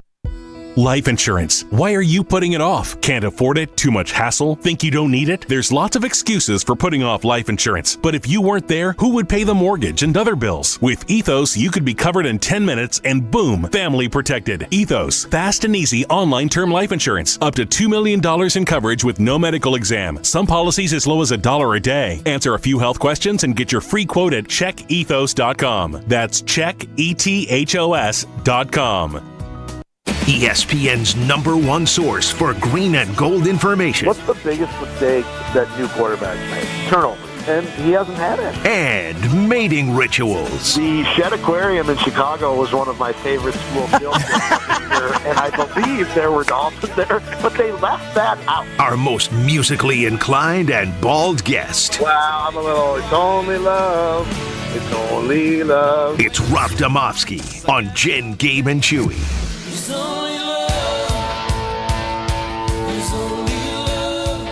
Try to get a little Packers fix in with our buddy Rob Domofsky. Rob, how was your weekend? It was great, Jen. How about you? We were just talking about how unproductive most people are the day after the Super Bowl. It said that productivity is down, what was it, like 60%? Something outrageous. And how most people will call in sick. 18.8 million Americans may miss work on Monday after the Super Bowl. Sounds like you're planning on punching the clock, though, huh, buddy? Well, we'll see. So there are, in my opinion, there are like 3 sports vacation days that you should get, right? Like if you're from work, you should get the day after the Super Bowl. You should get the, well, I guess these are 2-day things. You should get the Thursday and Friday of the Masters and the Thursday and Friday of the NCAA tournament. Like those, no one should work those days. What about opening day? Yeah, okay, opening day too. Yep. As long as this thing going. As long as your team is playing in the afternoon on opening day. If it's a night game, then I have a hard time giving you the day off. What about the next day? You got to tailgate the entire day, Rob. Like you got to get out there. You got to be out there early. If they're playing at 7:00 at night, you know the party probably starts at noon or 1. You can't drink all day unless you start in the morning. Gabe, you know what the last opening day I've been to? It was the last opening day at County Stadium. That's the last time I was at. Wow. Oh, wow. Also, shout out to the Brewers who yesterday, as soon as that game went final, pushed a graphic out on social media saying, let us be the first to tell you it's baseball season. So way to capitalize on that moment, Milwaukee Brewers. So let's talk about the defensive staff really quickly, because it sounds like everybody is in place. Give it a grade. I mean, again, it's all projecting. We don't know how all of this is going to work out. But if you had to grade the movement on the defensive side of the ball from the coaching positions, what do you think? I'd give it a solid B, Jen. I think, look, there's still a few probably like quality control or assistant position coaches to fill. But I do like the fact that they retained a couple people, but not everybody. They brought in people from different places. Including one, Boston College guy. I don't know that I could go big on college, assistants or college coaches coming to the NFL. Chewy, I don't know if if you guys, I can't remember if you had any when you played here, if there were any guys that came from college. But Mike Sherman. Mike Sherman came from A&M. I always felt like the college guys, although Mike's probably different because he's a little different personality. They maybe had a little too much rah-rah in them that NFL players would maybe tune out a little bit. But I think there's, you having a couple is okay. And I mean, I just think that I like the fact that they tried something different. I also do like the fact that they retained Ryan Downard, who I think, and I've been told, because I don't know how you tell from my outside looking in if a position coach is really good or not, other than how did his guys play. But I was told that Ryan Downard is one of those rising stars in the coaching business, and I think the fact that they kept him is good. He was very popular among the defensive backs. Well, yeah, to clarify, he's handling safeties and defensive backs just to make sure everybody's locked in on that. Rob, watching those two defenses last night, just from a talent standpoint, where would you put the Packers in regards to both of those defenses?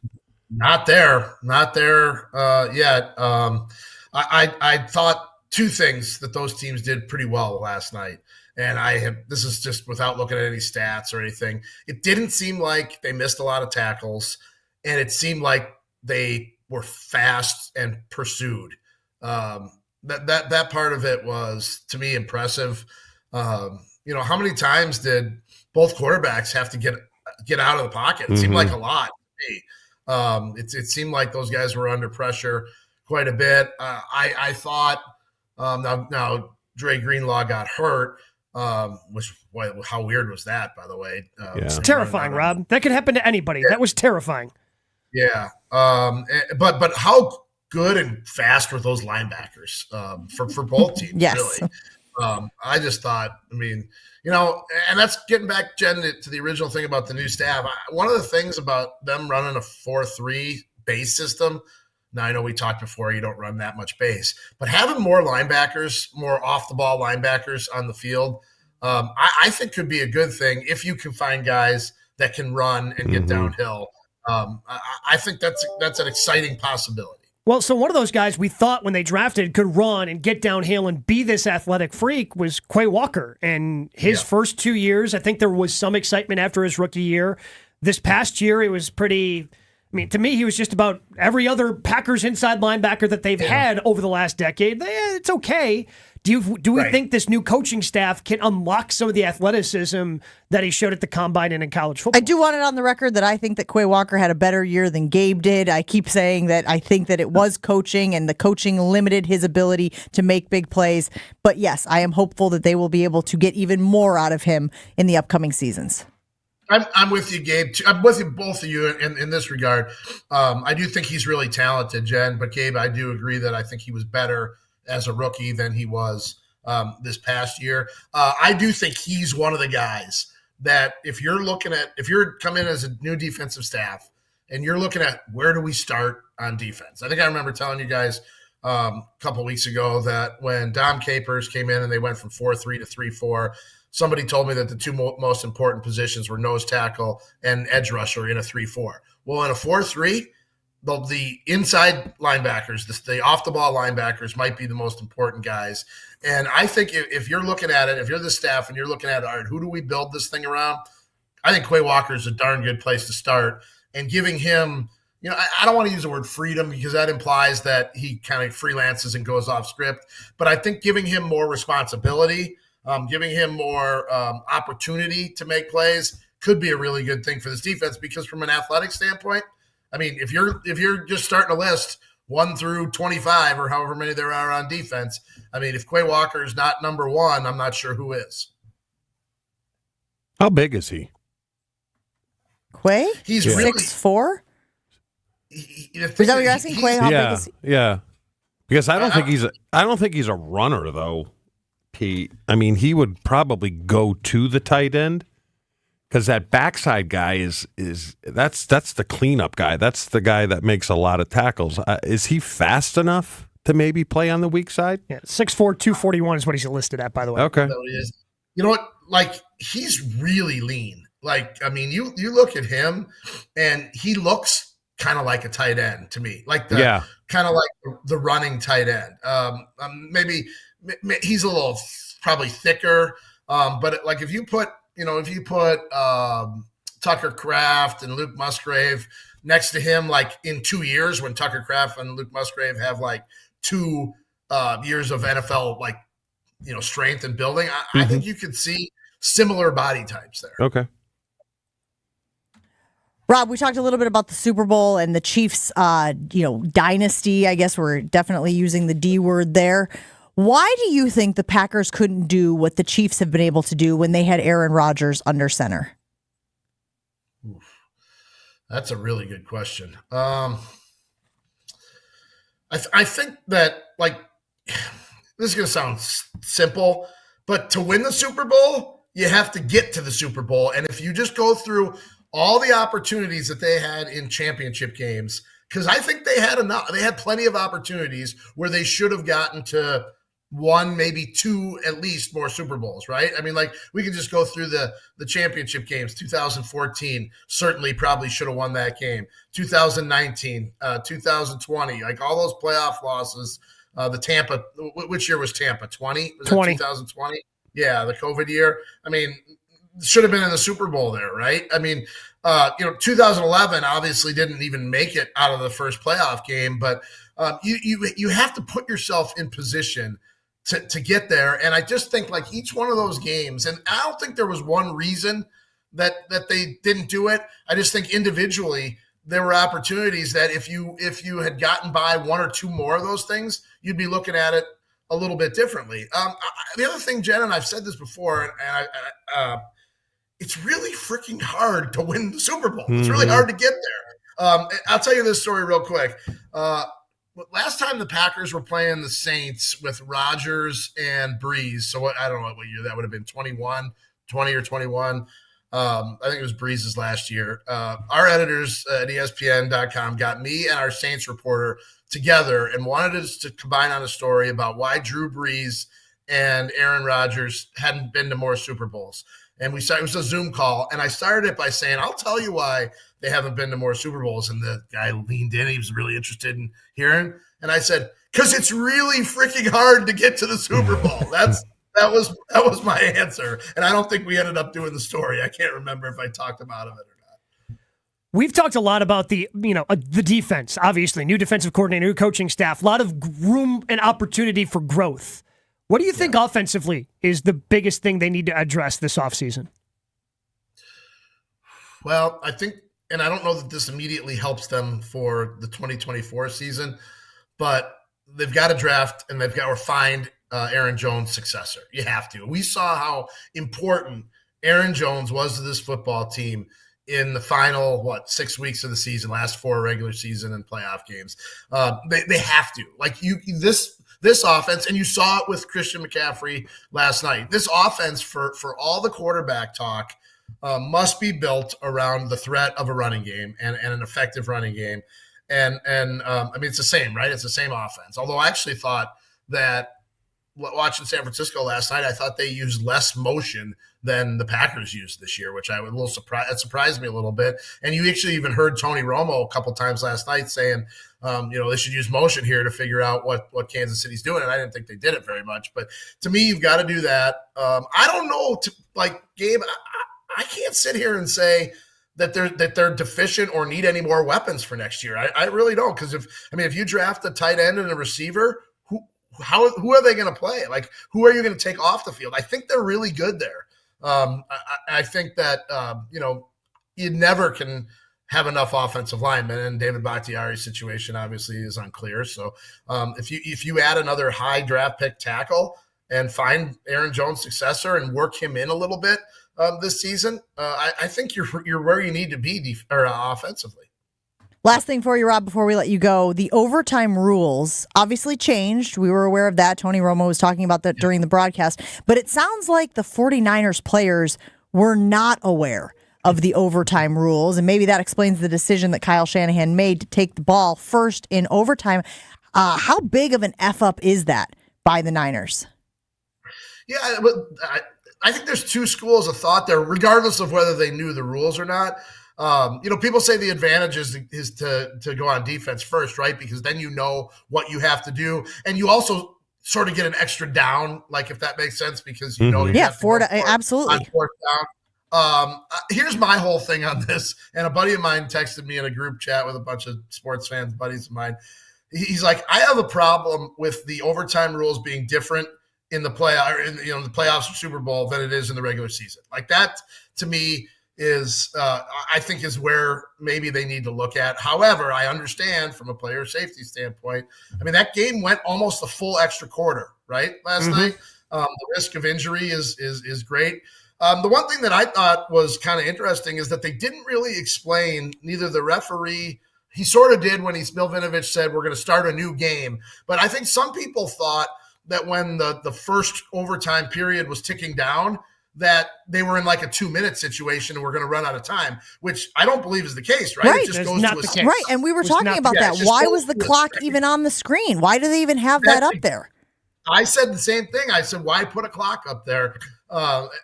Which, I guess just because they need, get to the end of the quarter and you got to take commercial breaks. I guess is probably why they put the clock up there. To Making a pretty penny on those ads. So, yeah, I can imagine. I actually, when Bill Vinovich said, all right, we're going to start a new game. And then I actually was thinking to myself, God, will they even put the clock up there? I guess you got to have a 40-second, 25-second play clock, whatever. But to me, I would just rather, I think it would be easier for everybody, players included, if you just played the same rules all the time. Yeah, I agree. What they should have done is treated it like soccer and put the clock going in the other direction, right? Why? But there was no clock. If you're going to have a clock, long it's taking. It's more fun to count down than to count up than to count down. Yes. But I think every major sport. I had never thought of that one. Every North American sport outside of basketball, the baseball rules between extra innings of the regular season and postseason are different, and the same thing with hockey. Hockey rules in the postseason are different than the regular season than they are in the postseason. So I don't think it's that uncommon. I guess I don't have a problem with it because everybody else is doing it. It's like in golf, Gabe. All the majors have different formats for the playoff. Yeah, sure. The playoff, sometimes it's a sudden death. So 3 holes, yeah.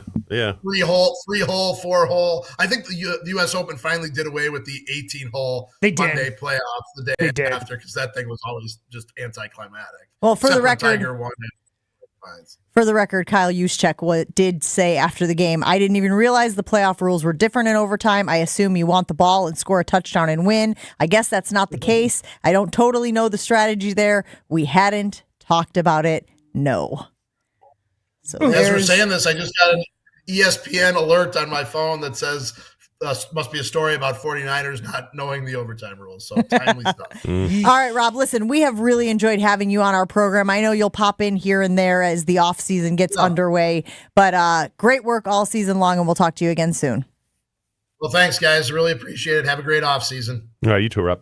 All right, we'll take a break here on Jen, Gabe, and Chewy. Roll on after this. Doesn't matter what age you are, low testosterone can be an issue with any guy. That's where Mentality comes in. Local healthcare facility specifically dedicated to helping men feel and perform at their very best. Look, maybe you're tired, you're groggy, and that's not just because you have the big game hangover today. Maybe that's how you feel every day. You just don't feel like yourself the way you used to. That could be low testosterone. And Mentality can help you with that. You go in, lowtusa.com, book an appointment through their website, get a blood panel done. Within a week, you get your results back. And if your testosterone levels are low, you can get a customized testosterone treatment plan just for you from Mentality. It's not one size fits all. They want to make sure that your levels are where they need to be. So go to lowtusa.com. Mentality allows treatment to fit into every guy's lifestyle. Learn more about Mentality and their low testosterone treatments at lowtusa.com.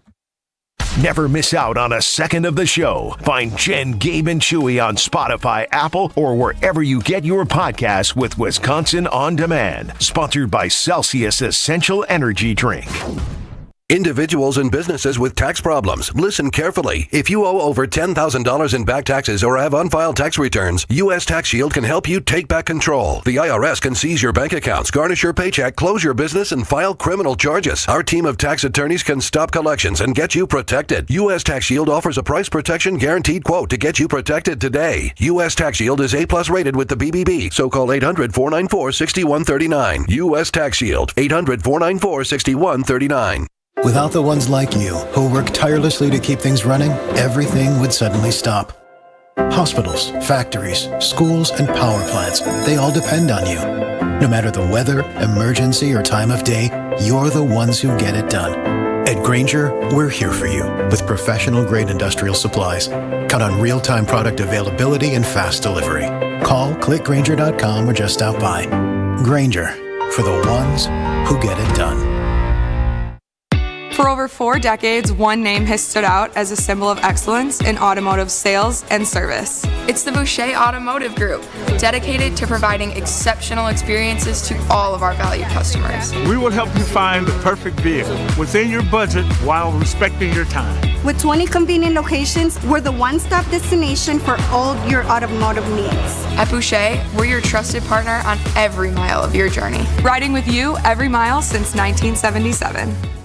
Check out our brand new Hyundai dealership, one of the largest in the Midwest. Step inside of our state-of-the-art showroom where you can view our new Hyundai models and some of our finest certified pre-owned. We've also expanded our service center, staffed by our factory-certified technicians. And right next door, we've started construction on our all-new Genesis of Waukesha dealership. But we're not just building walls, we're building careers. So if you're looking for a career with great benefits and opportunity for growth, Boucher is the place for you. At Boucher, we ride with you every mile.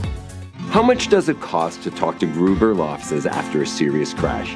It's free. Yes, free. As in, it won't cost you anything to speak with us. Not sure if you have a case? Call our team at Gruber Law Offices today. Your first call and your first consultation are always free. And you'll never pay us a fee until we win your case. If you've been seriously injured, call Gruber Law Offices. One call, that's all. ESPN Milwaukee's Jen Latta here to tell you about one of the best purchases I recently made, an infrared sauna from Good Health Saunas. It's an easy-to-install sauna that is great for a post-workout, travel, or long-day detoxification, and it has a rapid heat-up time. Using Good Health Saunas can also help reduce stress, improve circulation, and make your skin glow. Got an athlete in your family or just someone with an active lifestyle? Infrared saunas are perfect for muscle and tissue recovery as well. Learn more today at goodhealthsaunas.com, goodhealthsaunas.com. This is Jen, Gabe, and Chewy. He sounds like the Beatles. What? Anyone? This is a new one on me. Listen I to his don't interview, know. the way he talks. He sounds like Paul McCartney. Ringo farted and it was horrible. It was absolutely horrible. On 94.5 ESPN. Here we go. So put your best face on, everybody pretend you know this song. Everybody come hang.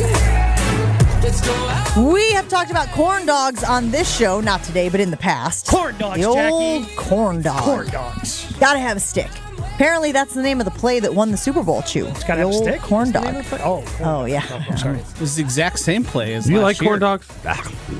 I like one at the fair every year, and then I'm good. Yeah, at the fair when it's like a freshly 100%. Gotta fried, fresh yes. dip it right there. But the corn dogs you get in the freezer and you like microwave, no, thank you. No. It's not too good. soggy. Ketchup, too? Didn't he mention ketchup? I is the only time where I will do the combo of the ketchup and the mustard. Put it on the plate, and then You're doing something else with the corn dog. No sea dogs for me. no sea dogs. You're out on the sea dog. no. You like the play though that Andy Reid ran? Yeah, especially when you call it back to back and it helps you win 2 Super Bowls. Pretty cool. I'm seeing a lot of people though who are saying that the Chiefs are not a dynasty yet. No, they're a dynasty. No, 100%. 3-5. Yeah. Yeah, 3-5, and there's not a lot of teams that went back to back. Like going back to back is special, and the fact that they go to the AFC Championship game every year, it's a dynasty. Yeah. Take that and rewind it back, if you will. Did you enjoy the halftime show? Yeah, it was good. It was fine. I mean, Luda was the best part. Yeah. Yeah, we were trying to guess who some of the people. I was like, "Is that Jermaine Dupri? Is that Jermaine Dupri?" There were people who were like, "Is that Kanye West? Is that?" Well, just so you know, the people at the gathering that I was at thought that Jermaine Dupri was Cisco. No, Cisco. And then also, yeah, Cisco was one, and then the other one was who's the one that sings? Look for I Will see I you Am. driving around town with the CeeLo girl. Green? CeeLo was another person. hell do you There guys was know this nobody the size of CeeLo Green anywhere Big boy. near It's that not stage. a great endorsement for Jermaine Dupri, is what I'm getting at, guys. That's what. Anyway, so yeah, there was some confusion about who was on stage. I thought it was a great show. I enjoyed it thoroughly. It was bop after bop, hit after hit. Yeah, fine. I mean, Is fine. well, again, I thought Luda was the best part. Alicia Keys was the second best part because she's fantastic. I was impressed, Lil Jon. He seems to have lived quite a hard life based on his shot song. He looked good. Well, yeah, he He's looked in good. his 50s. But yeah, he's just doing the. You think it's like a daily regimen for him? He's like, I'm Lil Jon, gotta throw it back. I mean, But again, he just has to show up for that and just be, yeah. yeah, it's great. All right. I mean, it's okay, but Gabe could clearly fill in for him. No, Gabe doesn't have the energy. Gabe No. can't do it. No, nobody has that energy. Once a year, does? you show up at the big events and you go, yeah, I think you can handle it, especially once you get that paycheck. I was still hoping for Steely Dan, and I didn't get it. Sorry, bud. You're past the demographic they care about. No. Wait till next year. Yeah. it's not great for my generation. Taylor That's who they're Swift is targeting. performing next year, right? Like we can lock that in. No. Right? No, she'll never do it. No. Never do it? Too small for It's her. free. Yeah, they don't pay her. Although you would think she's made enough money at this point. I'll tell you what, I'm not tipping Taylor Swift. I'll tell you that. Telling her maybe not to stand up in canoes. That's your tipping joke. Ladies and gentlemen, Will Diatow, do you see how he turned the music up to drown you out? Will Diatow is next.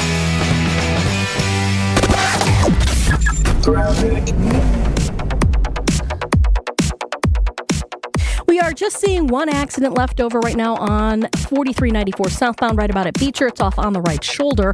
And the only other heavy spot is going to be right through the stadium interchange on 94.